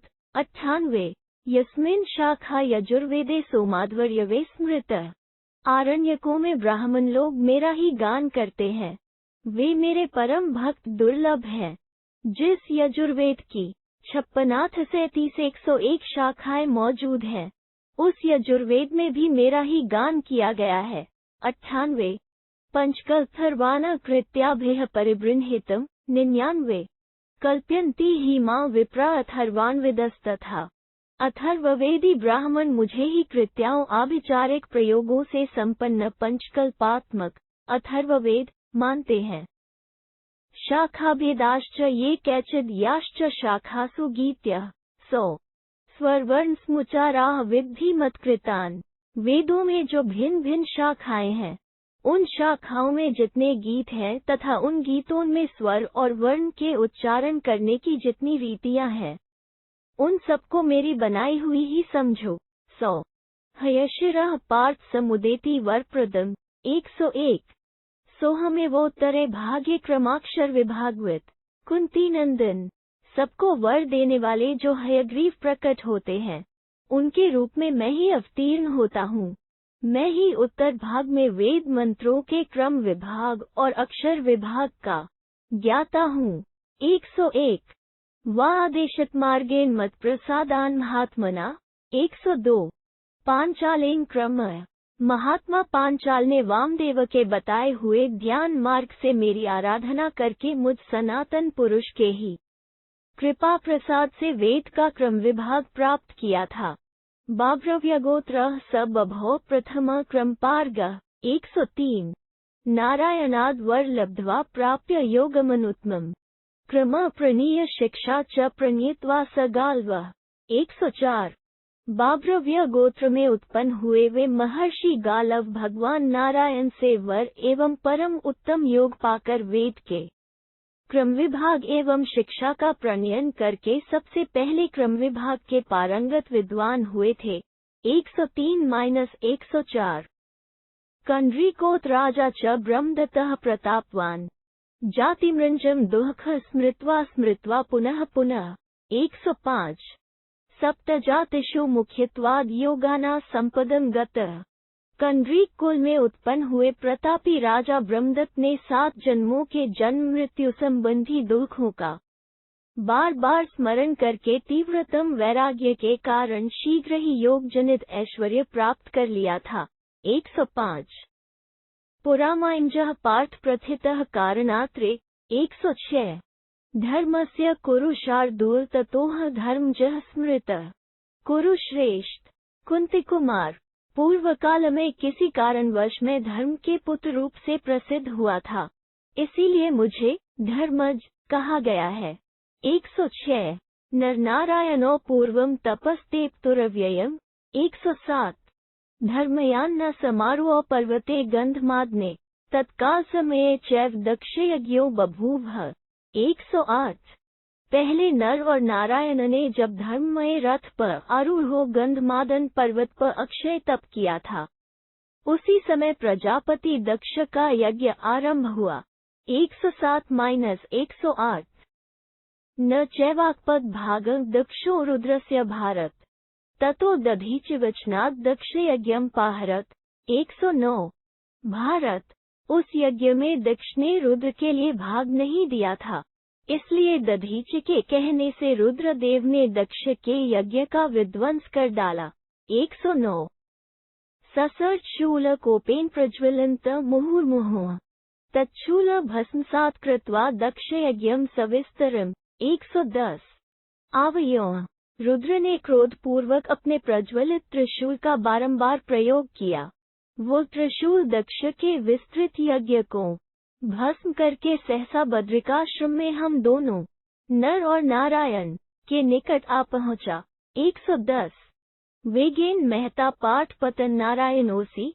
111 केशा नारायण स्यः बभूवुर्मुंजवर्णास्तु ततोह मुंज केशवान। 112 पार्थ, उस समय नारायण की छाती में वो त्रिशूल बड़े वेग से जा लगा। उससे निकलते हुए तेज की लपेट में आकर नारायण के केश मूंज के समान रंग वाले हो गए। इससे मेरा नाम मुंजकेश हो गया। 111-112 तच शूल विनिर्धूत हुंकारेण महात्मना जगाम शंकर कर नारायण समाहतम। 113 तब महात्मा नारायण ने हुंकार ध्वनि के द्वारा उस त्रिशूल को पीछे हटा दिया। नारायण के हुंकार से प्रतिहत होकर वो शंकर जी के हाथ में चला गया। 113 अथ रुद्र उपाधावत तावृषि तपसान्वित ततैन कंठे जग्राह पाणिन। 114 नारायणः स विश्वात्मा तेनास्य शिति कंठता। यह देख रुद्र तपस्या में लगे हुए उन ऋषियों पर टूट पड़े। तब विश्वात्मा नारायण ने अपने हाथ से उन आक्रमणकारी रुद्रदेव का गला पकड़ लिया। इसी से उनका कंठ नीला हो जाने के कारण वे नीलकंठ के नाम से प्रसिद्ध हुए। 114 अथ रुद्र विघातार्थमिशिका नर उद्धरन। 115 मंत्रैश्च संयोजाशु। इसी समय रुद्र का विनाश करने के लिए नर ने एक सीख निकाली और उसे मंत्रों से अभिमंत्रित करके शीघ्र ही छोड़ दिया। वो सीख एक बहुत बड़े परशु के रूप में परिणत हो गई। 115 क्षिप्तश्च सहसा तेन खंडन प्राप्तवांस्दा। 116 ततोह खंड परशु स्मृतः परशु खंडनात्। नर का चलाया हुआ वो परशु सहसा रुद्र के द्वारा खंडित कर दिया गया। मेरे परशु का खंडन हो जाने से मैं खंड परशु कहलाया। 116 अर्जुन उवाच अस्मिन् युद्धे तो वार्षणेय त्रैलोक्यश्मने तदा। 117 को जयम प्राप्तवांस्तत्र संसैतन में जनार्दन। अर्जुन ने पूछा, वृषणनंदन, त्रिलोकी का संहार करने वाले उस युद्ध के उपस्थित होने पर वहां रुद्र और नारायण में से किसको विजय प्राप्त हुई? जनार्दन, आप यह बात मुझे बताइए। 117 श्री भगवान उवाच तयोः संलग्नयो युधे रुद्र नारायणात्मनोः। 118 उद्विग्नाः सहसा कृत्स्नाः सवे लोकस्तदाभवन् नागृह्णात् पावकः शुभ्रन् मखेषु सुहुतम् हविः। 119 श्री भगवान बोले, अर्जुन, रुद्र और नारायण जब इस प्रकार परस्पर युद्ध में संलग्न हो गए, उस समय संपूर्ण लोकों के समस्त प्राणी सहसा उद्विग्न हो उठे। अग्निदेव यज्ञों में विधि पूर्वक होम किए गए विशुद्ध भविष्य को भी ग्रहण नहीं कर पाते थे। 118-119 वेदा न प्रतिभान्ति स्म ऋषिना भावितात्मनाम देवान रजस्तमश्चैव समाविविष्टुस्दा। 120 पवित्रात्मा ऋषियों को वेदों का स्मरण नहीं हो पाता था। उस समय देवताओं में रजोगुण और तमोगुण का आवेश हो गया था। 120 वसुधा संचकंपे च नभश्च विचचालः निष्प्रभानि च तेजासि ब्रह्मा चैवासंच्युतः। 121 अगाछोष समुद्रश्च हिमवाश्च व्यशीर्यत पृथ्वी कांपने लगी, आकाश विचलित हो गया, समस्त तेजस्वी पदार्थ ग्रह नक्षत्र आदि निष्प्रभ हो गए, ब्रह्मा अपने आसन से गिर पड़े, समुद्र सूखने लगा और हिमालय पर्वत विदीर्ण होने लगा। 121 तस्मिनेव समुत्पन्ने निमित्ते पाण्डुनंदन। 122 ब्रह्मावृतो देवगणैरिषिभिश्च महात्मभिः आजगामाशु तम देश यत्र युद्धम वर्तत। 123 पाण्डुनंदन ऐसे अपशकुन प्रकट होने पर ब्रह्मा जी देवताओं तथा महात्मा ऋषियों को साथ ले शीघ्र उस स्थान पर आए जहां वो युद्ध हो रहा था। 122-123 सोंझलिप्रग्रहो भूत्वा चतुर्वक्त्रो निरुद्गः उवाच वचन रुद्रम लोकानामस्तु वै शिवम। 124 न्यस्यायुधानि विश्वेश जगतो हितकाम्यया। निरुद्गम्य भगवान चतुर्मुख ने हाथ जोड़कर रुद्रदेव से कहा, प्रभु समस्त लोकों का कल्याण हो, विश्वेश्वर आप हित की कामना से अपने हथियार रख दीजिए। 124 यदक्षरमथा व्यक्तमीशन लोकस्य भावनम। 125 कूत्स्थ कर्त्री निर्द्वन्द्वं कर्तेति च यम विदुः व्यक्तिभावगतस्यास्य एका मूर्तिरियं शुभा। 126 जो संपूर्ण उत्पादक, अविनाशी और अव्यक्त ईश्वर हैं, जिन्हें ज्ञानी पुरुष कूटस्थ, निर्द्वंद्व, कर्ता और अकर्ता मानते हैं, व्यक्त भाव को प्राप्त हुए उन्हीं परमेश्वर की यह एक कल्याणमयी मूर्ति है। नरो नारायणश्चैव जातो धर्मकुलद्वो तपसा महता युक्तो देवश्रेष्ठो महाव्रतो। 127 धर्मकुल में उत्पन्न हुए ये दोनों महाव्रती देवश्रेष्ठ नर और नारायण महान तपस्या से युक्त हैं। 127 अहम प्रसादजस्य कुतश्चित् कारणात्रे त्वं चैव क्रोधजस्तात् पूर्वसगे सनातनः। 128 किसी निमित्त से उन्हीं नारायण के कृपा प्रसाद से मेरा जन्म हुआ है, तात आप भी पूर्व सर्ग में उन्हीं क्रोध से उत्पन्न हुए सनातन पुरुष हैं।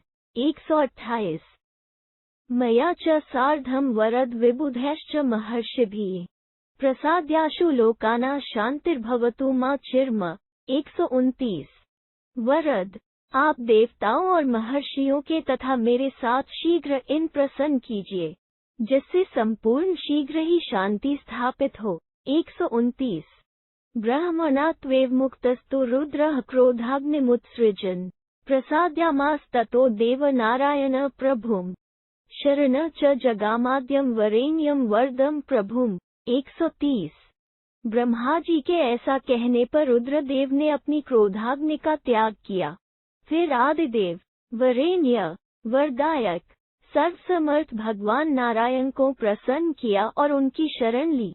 130 ततोथ वरदो देवो जित क्रोधो जितेन्द्रिय प्रीतिमान भवत तत्र रुद्रेन सह संगतः।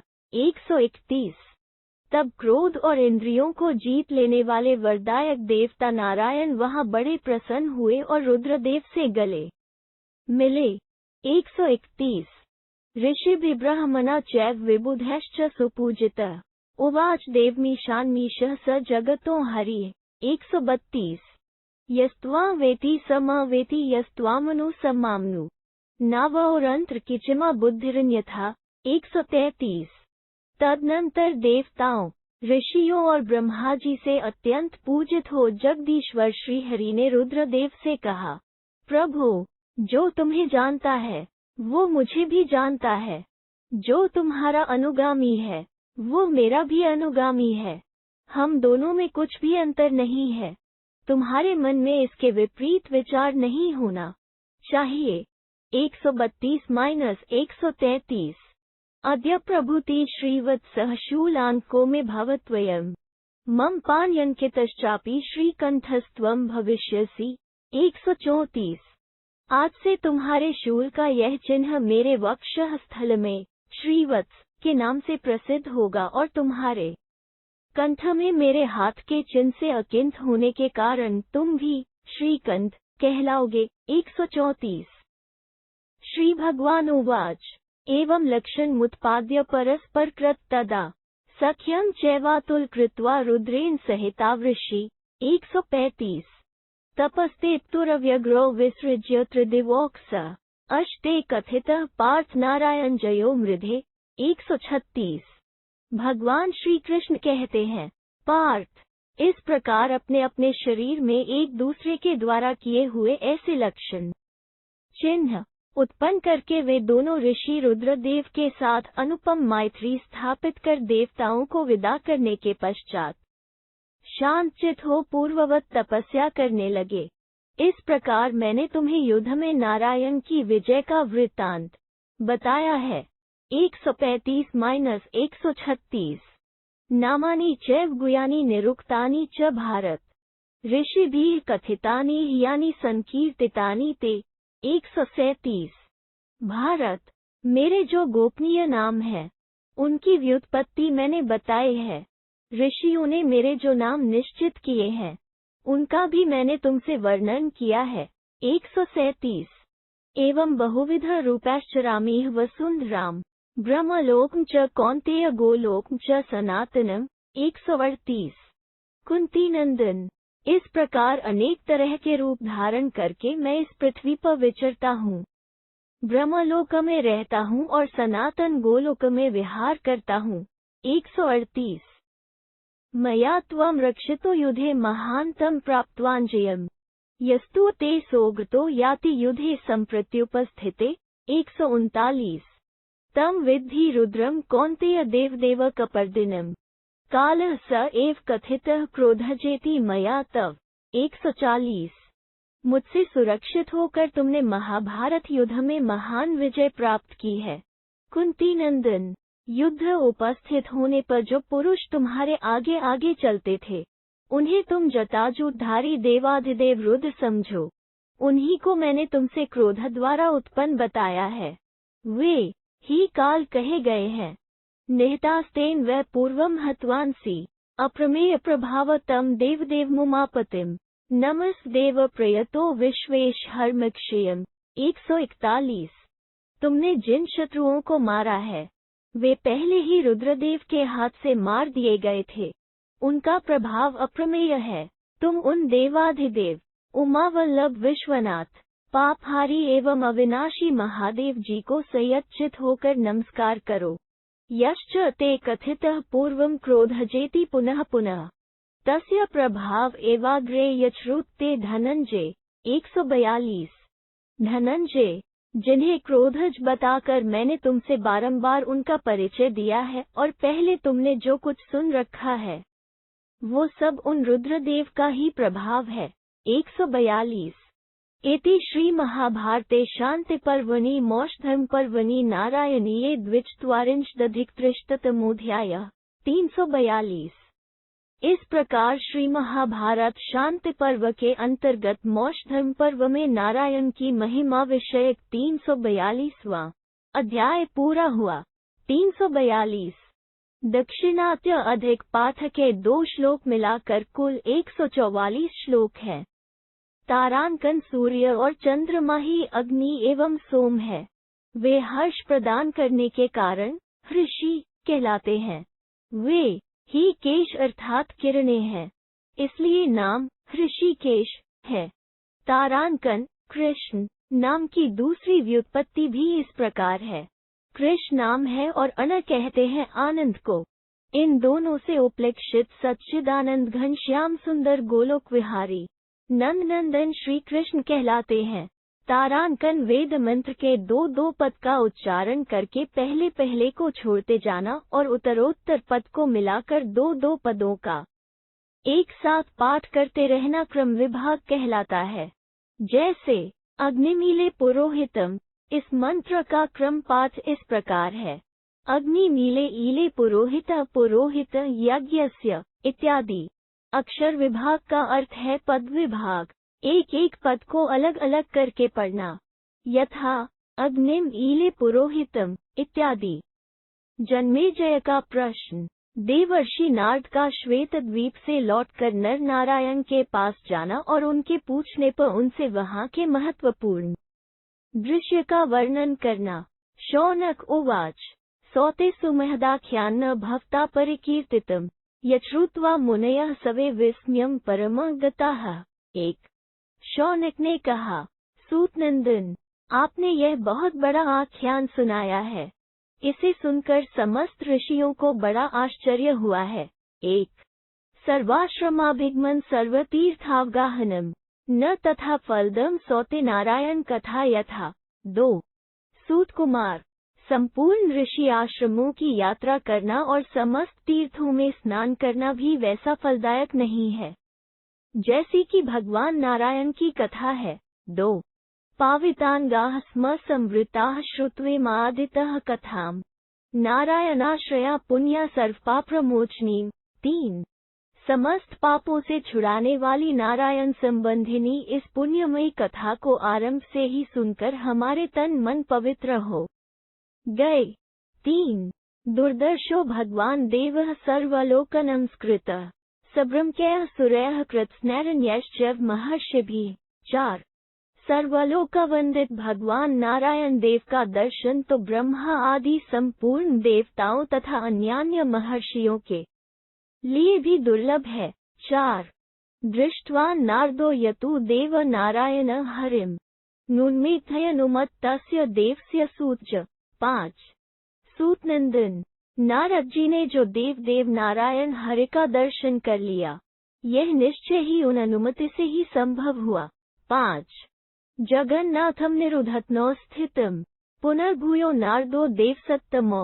6 नरनारायणो द्रष्टुम कारण तद्ब्रवीहि में, नारद जी ने जो अनिरुद्ध विग्रह में स्थित हुए जगन्नाथ श्रीहरि का दर्शन किया और पुनः जो वे वहां से देवश्रेष्ठ नर नारायण का दर्शन करने के लिए उनके पास दौड़े गए, इसका क्या कारण है, यह मुझे बताइए। 6 सौतिरुवाच तस्मिन् यज्ञे वर्तमाने राज्ञः पारीक्षितस्य वै। 7 कर्मात्रेषु विधिवद् वर्तमानेषु शौनक कृष्णद्वैपायन व्यासम ऋषिन् वेदनिधि प्रभुम्। 8 परिपृच्छ राजेन्द्रः पितामह पितामहम्। सूतपुत्र ने कहा, शौनक, राजा जन्मेजय का वो यज्ञ विधि पूर्वक चल रहा था, उसमें विभिन्न कर्मों के बीच में अवकाश मिलने पर राजेंद्र जन्मेजय ने अपने पितामहों के पितामह वेदनिधि भगवान कृष्ण द्वैपायन महर्षि व्यास से इस प्रकार पूछा। 7-8 जन्मेजय उवाच श्वेतद्वीपानिवृतेन नारदेन सुरर्षिणा। 9 ध्यायता भगवद्वाक्यम चेष्टितम किमतः परम। जन्मेजय बोले, भगवान नारायण के कथन पर विचार करते हुए देवर्षि नारद जब श्वेत द्वीप से लौट आए, तब उसके बाद उन्होंने क्या किया। 9 बदर्याश्रममागम्य समागम्य च तावृषि। 10 केयंत कालमवसत का कथान पृष्ठवांश्च सह। बद्रिकाश्रम में आकर उन दोनों ऋषियों से मिलने के पश्चात नारद जी ने वहां कितने समय तक निवास किया और उन दोनों से कौन सी कथा पूछी। 10 इदं शतसहस्राधि भारताख्यान वित्रात। 11 आमथ्य मतिम थें ज्ञानोदधिमनुत्मम। 1,00,000 श्लोकों से युक्त विस्तृत महाभारत इतिहास से निकालकर जो आपने यह सारभूत कथा सुनाई है, यह बुद्धिरूपी मथानी के द्वारा ज्ञान के उत्तम समुद्र को मथकर निकाले गए अमृत के समान है। 11 नवनीत यथा दधनो मल्याचंदन यथा। 12 आरण्यकम च वेद भय ओषधिभ्योमृत यथा कथामृतमिदं तथा। 13 जैसे दही से मक्खन, मलय पर्वत से चंदन, वेदों से आरण्यक और औषधियों से अमृत निकाला गया है, उसी प्रकार आपने यह कथारूपी अमृत निकाल कर रखा है। 12-13 तपोनिधे त्वयोक्त ही नारायण कथाश्रयम् स ईशो भगवान देवः सर्वभूतात्म भावनः। 14 तपोनिधे, आपने भगवान नारायण की कथा से संबंध रखने वाली जो बातें कही हैं, वे सब इस ग्रंथ की सारभूत है। सबके ईश्वर भगवान नारायण देव संपूर्ण भूतों को उत्पन्न करने वाले हैं। 14 अहो नारायण तेजो दुर्दर्श द्विजसतम यत्राविशन्ति कल्पाते सवे ब्रह्माद्यः सुराः। 15 ऋषेश्च सगन्धर्वा यच् किचिच्राचरम् न ततोस्ति परमन्ये पावनन् दिवि चेह च। 16 द्विज श्रेष्ठ, उन भगवान नारायण का तेज है, मनुष्य के लिए उसकी ओर देखना भी कठिन है। कल्प के अंत में जिनके भीतर ब्रह्मा आदि संपूर्ण देवता, ऋषि, गंधर्व तथा जो कुछ भी चराचर जगत है, वो सब विलीन हो जाता है। उनसे बढ़कर परम पावन एवं महान इस भूतल और स्वर्गलोक में मैं दूसरे किसी को नहीं मानता। 15-16 सर्वाश्रमाभिगमन सर्वतीर्थावगाहनम न तथा फलदम चापि नारायण कथा यथा। 17 संपूर्ण ऋषि आश्रमों की यात्रा करना और समस्त तीर्थों में स्नान करना भी वैसा फल देने वाला नहीं है जैसा कि भगवान नारायण की कथा प्रदान करती है। 17 सर्वथा पाविताः स्मेह श्रुत्वेमादितः कथाम् हर विश्वेश्वरस्य सर्वपापप्रणाशिनीम्। 18 संपूर्ण विश्व के स्वामी श्रीहरि की कथा सब पापों का नाश करने वाली है, उसे आरंभ से ही सुनकर हम सब लोग यहाँ सर्वथा पवित्र हो गए हैं। 18 न चित्रम कृतवांस्तत्र यदार्यो में धनंजय वासुदेव सहायो यह प्राप्तवांजमुत्तमम्। 19 मेरे पितामह अर्जुन ने जो भगवान वासुदेव की सहायता पाकर उत्तम विजय प्राप्त कर ली, वो वहाँ उन्होंने कोई कार्य नहीं किया है। 19 न चास्य किचित् प्राप्यम मन्ये लोकेष्वपि त्रिषु त्रैलोक्यनाथो विष्णु स वै। 20 त्रिलोकीनाथ भगवान कृष्ण ही जब उनके सहायक थे, तब उनके लिए तीनों लोकों में किसी वस्तु की प्राप्ति असंभव रही हो, यह मैं नहीं मानता। धन्याश्च सर्व एवासन ब्रह्मस्ते मम पूर्वजाः हिताय श्रेयसे चैव येषामसि जनार्दन। 21 मेरे सभी पूर्वज धन्य थे, जिनका हित और कल्याण करने के लिए साक्षात जनार्दन तैयार रहते थे। तपसात् सुदृश्यों ही भगवान लोक पूजितः यम दृष्टवंस्ते साक्षात् श्रीवत्संकविभूषणम्। 22 लोक पूजित भगवान नारायण का दर्शन तो तपस्या से ही हो सकता है, किंतु मेरे पितामहों ने श्रीवत्स के चिन्ह से विभूषित उन दर्शन अनायास ही पा लिया था। 22 तेभ्यो धन्यतश्चैव नारदः परमेष्ठिज न चालपतेजसमृषिन् वेद्मि नारदं व्ययम्। 23 श्वेतद्वीप समासाद्य येन दृष्टः स्वयं हरिः देवप्रसादानुगत व्यक्तम तत् तस्य दर्शनम्। 24 उन सबसे भी अधिक धन्यवाद के योग्य ब्रह्मपुत्र नारद जी हैं। मैं अविनाशी नारद जी को कम तेजस्वी ऋषि नहीं समझता, जिन्होंने श्वेत द्वीप में पहुंचकर साक्षात श्रीहरि का दर्शन प्राप्त कर लिया। उनका वह भगवत दर्शन स्पष्ट ही उन कृपा का फल है। तद दृष्ट्वांसदा देवम निरुधत्नो स्थितम् बद्रीमाश्रम यत्तु नारदः प्राद्रवत् पुनः। 25 नरनारायणो दृष्टुम कितु तत्कारण मुने नारद जी ने उस समय श्वेत द्वीप में जाकर जो अनिरुद्ध विग्रह में स्थित नारायण देव का साक्षात्कार किया तथा पुनः नर नारायण का दर्शन करने के लिए जो बद्रिकाश्रम को प्रस्थान किया, इसका क्या कारण है? 25 श्वेतद्वीपानिवृतश्च नारदः परमेष्ठिज। 26 बद्रीमाश्रम प्राप्य समागम्य च तावृषि कियन्त पृष्ठवांश्च। 27 ब्रह्मपुत्र नारद जी श्वेत द्वीप से लौटने पर जब बद्रिकाश्रम में पहुंचकर उन दोनों ऋषियों से मिले, तब वहां उन्होंने कितने समय तक निवास किया और वहां उनसे किन किन प्रश्नों को पूछा? 26-27 श्वेतद्वीपादुपावृते तस्मिन् वासु महात्मनि किम्ब्रूता महात्मानो नरनारायणावृषि। 28 तदम में यथातत्वम सर्वमाख्यातुमर्हसि। श्वेतद्वीप से लौटे हुए उन नारद जी से महात्मा नरनारायण ऋषियों ने क्या बात की थी? ये सब बातें आप यथार्थ रूप से बताने की कृपा करें। 28 वैशंपायन उवाच नमो भगवते तस्मै व्यासायामित्येजसे। 29 यस्य प्रसादाद् वक्ष्यामि नारायण कथामिमाम। वैशंपायन जी ने कहा, अमित तेजस्वी भगवान व्यास को नमस्कार है, जिनके कृपा प्रसाद से मैं भगवान नारायण की यह कथा कह रहा हूँ। 29 प्राप्य श्वेत महाद्वीप दृष्ट्वा च हरिमव्ययम्। 30 निवृतो नारदो राजन्स्तरसा मेरुमागमत् हृदयेनोद्वहन् भारं यदुत परमात्मना। 31 श्वेत नामक महाद्वीप में जाकर वहां अविनाशी श्रीहरि का दर्शन करके जब नारद जी लौटे, तब बड़े वेग से मेरु पर्वत आ पहुँचे। परमात्मा श्रीहरि ने उनसे जो कुछ कहा था, उस कार्यभार को वे हृदय से ढो रहे थे। 30-31 पश्चादस्याभवद् राजन्नात्मनः साध्वस् महत् यद् गत्वा दुर्मद्वान्न क्षेमी पुनरिहागतः। 32 नरेश्वर तत्पश्चात उनके मन में यह सोचकर बड़ा भारी विस्मय हुआ कि मैं इतनी दूर का मार्ग तय करके पुनः यहाँ सकुशल कैसे लौट आया। 32 मैरोह प्रचक्राम ततः पर्वत गंधमादनम निपपात च खात तूर्ण विशाला बद्रीमनु। 33 तदनंतर वे मेरु से गंधमादन पर्वत की ओर चले और बद्री विशाल तीर्थ के समीप तुरंत ही आकाश से नीचे उतर पड़े। 33 ततः सदृश्य देव पुराणावृष्य सत्मो तपश्चरन्तो सुमहदात्मनिष्ठो महाव्रतो।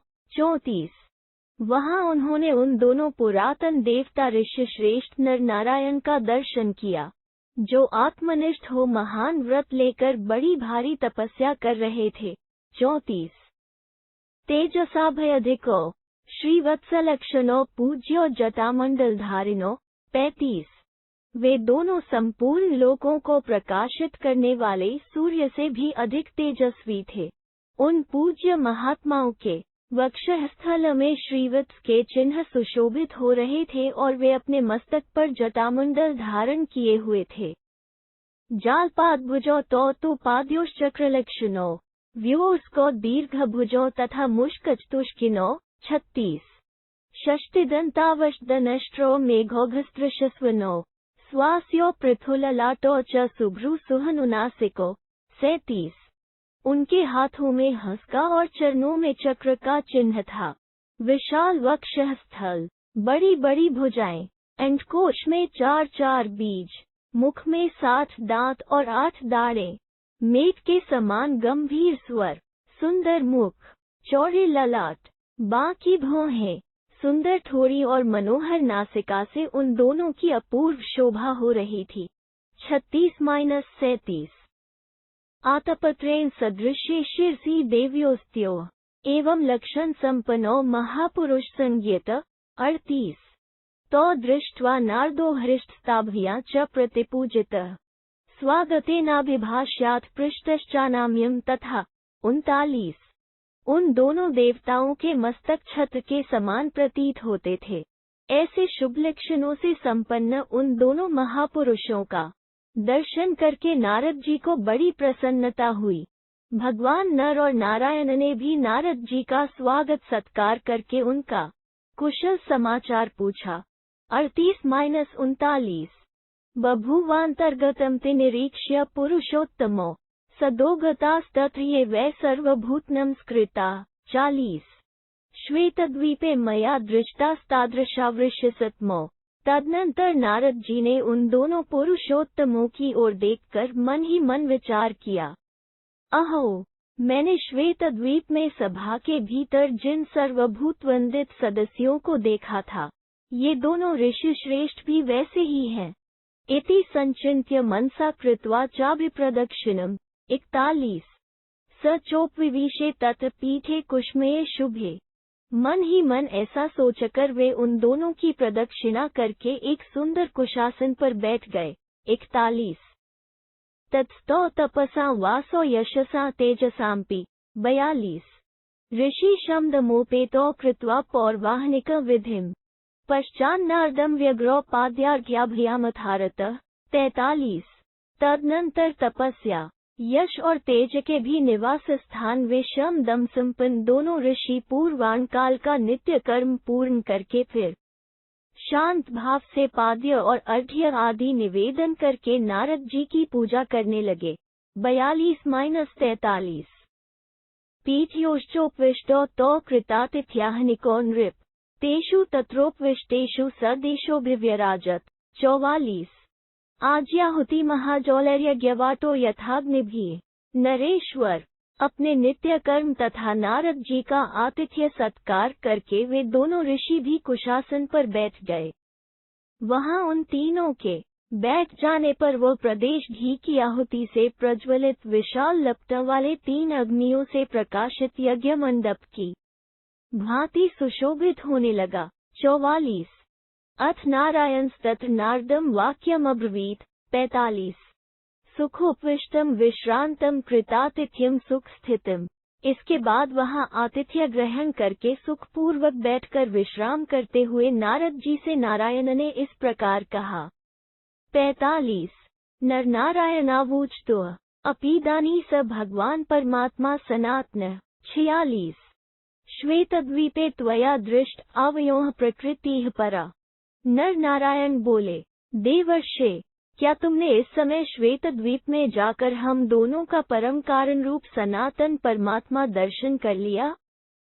46 नारद उवाच दृष्टो में पुरुषः श्रीमान विश्वरूप ध्रुव्ययः। 47 सवे लोका ही तत्रस्थस्था देवाः सहर्षिभिः। नारद जी ने कहा, मैंने विश्वरूपधारी उन अविनाशी एवं कांतिमान परम पुरुष का दर्शन कर लिया। ऋषियों सहित देवता तथा संपूर्ण लोक उन्हीं के भीतर विराजमान है। 47 अद्यापि चैन पश्यामि युवा पश्चन सनातनो। 48 यैर्लक्षणैरूपितः स हरिरव्यक्तरूपधृक् तैर्लक्षणैरूपितो हि व्यक्तरूपधरो युवाम्।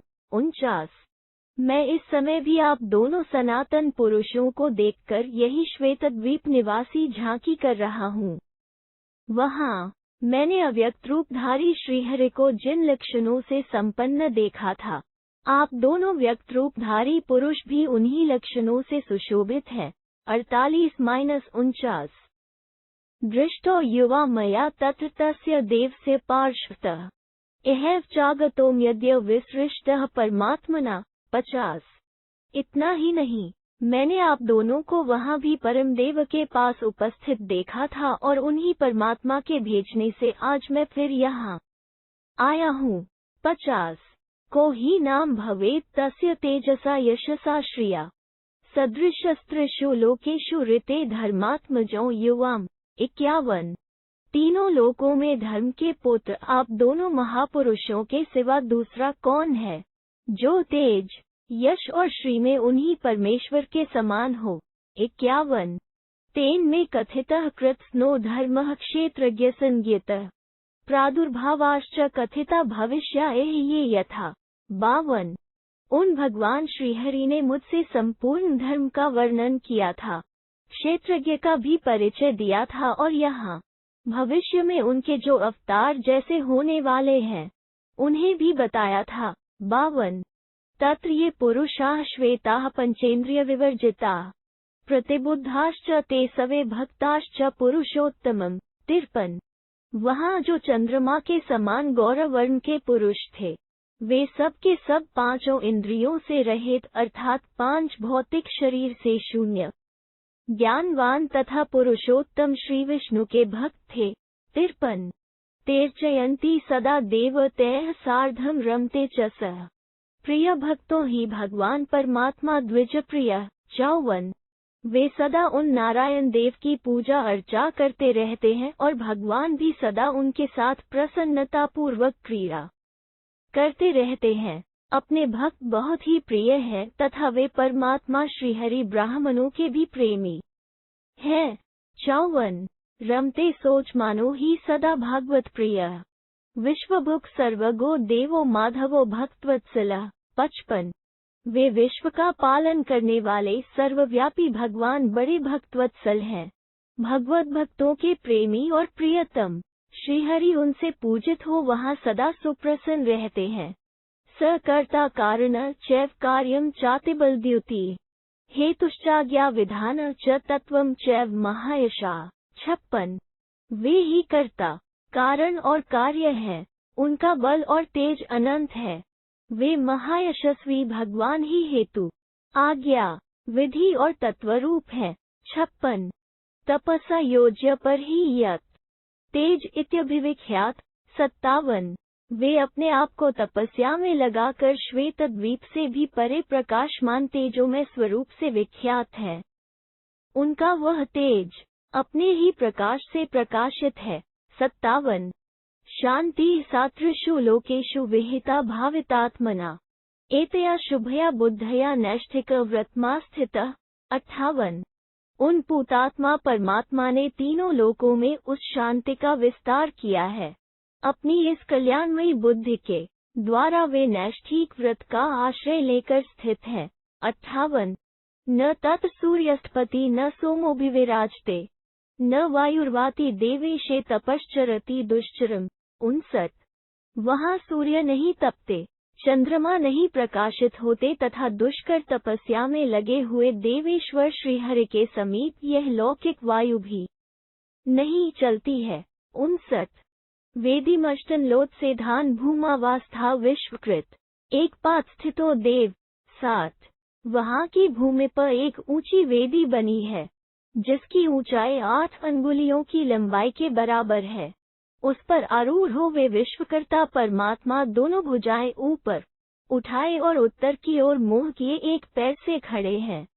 सांगानावर्तयन वेदांस्तपस्तेपे सुदुश्चरम, यद ब्रह्मा ऋषेश्चैव स्वयं पशुपतिश्च यत्। 61 शेषाश्च विबुध श्रेष्ठा दैत्यदानव राक्षसा, नागाः सुपर्णा गंधर्वाः सिद्धा राजर्षेश्च ये। 62 हव्यं कवयं च सततं विधियुक्तं प्रयुञ्जते, कृत्स्नं तु तस्य देवस्य चरणावुपतिष्ठति।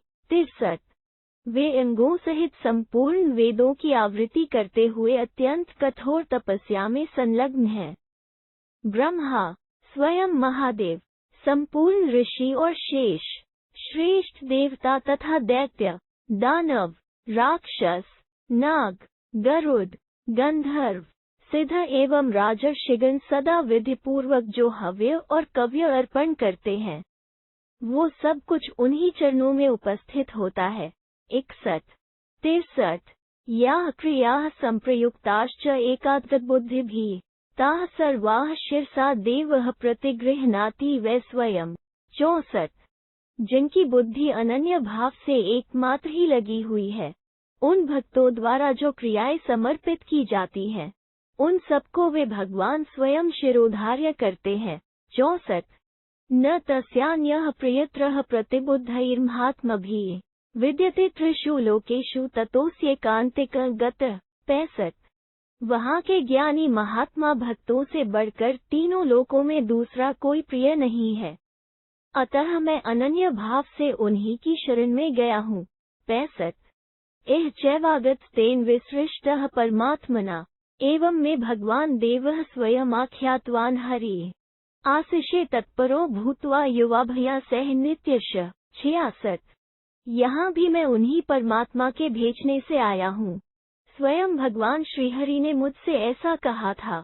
अब मैं उन्हीं की आराधना में तत्पर हो आप दोनों के साथ यहाँ नित्य निवास करूँगा। 66 इति श्री महाभारते शांति पर्वणि मोक्षधर्म पर्वणि नारायणीये त्रिचत्वारिंशदधिकत्रिशततमोऽध्यायः 343। इस प्रकार श्री महाभारत शांति पर्व के अंतर्गत मोक्षधर्म पर्व में नारायण की महिमा विषयक 343वां अध्याय पूरा हुआ। 343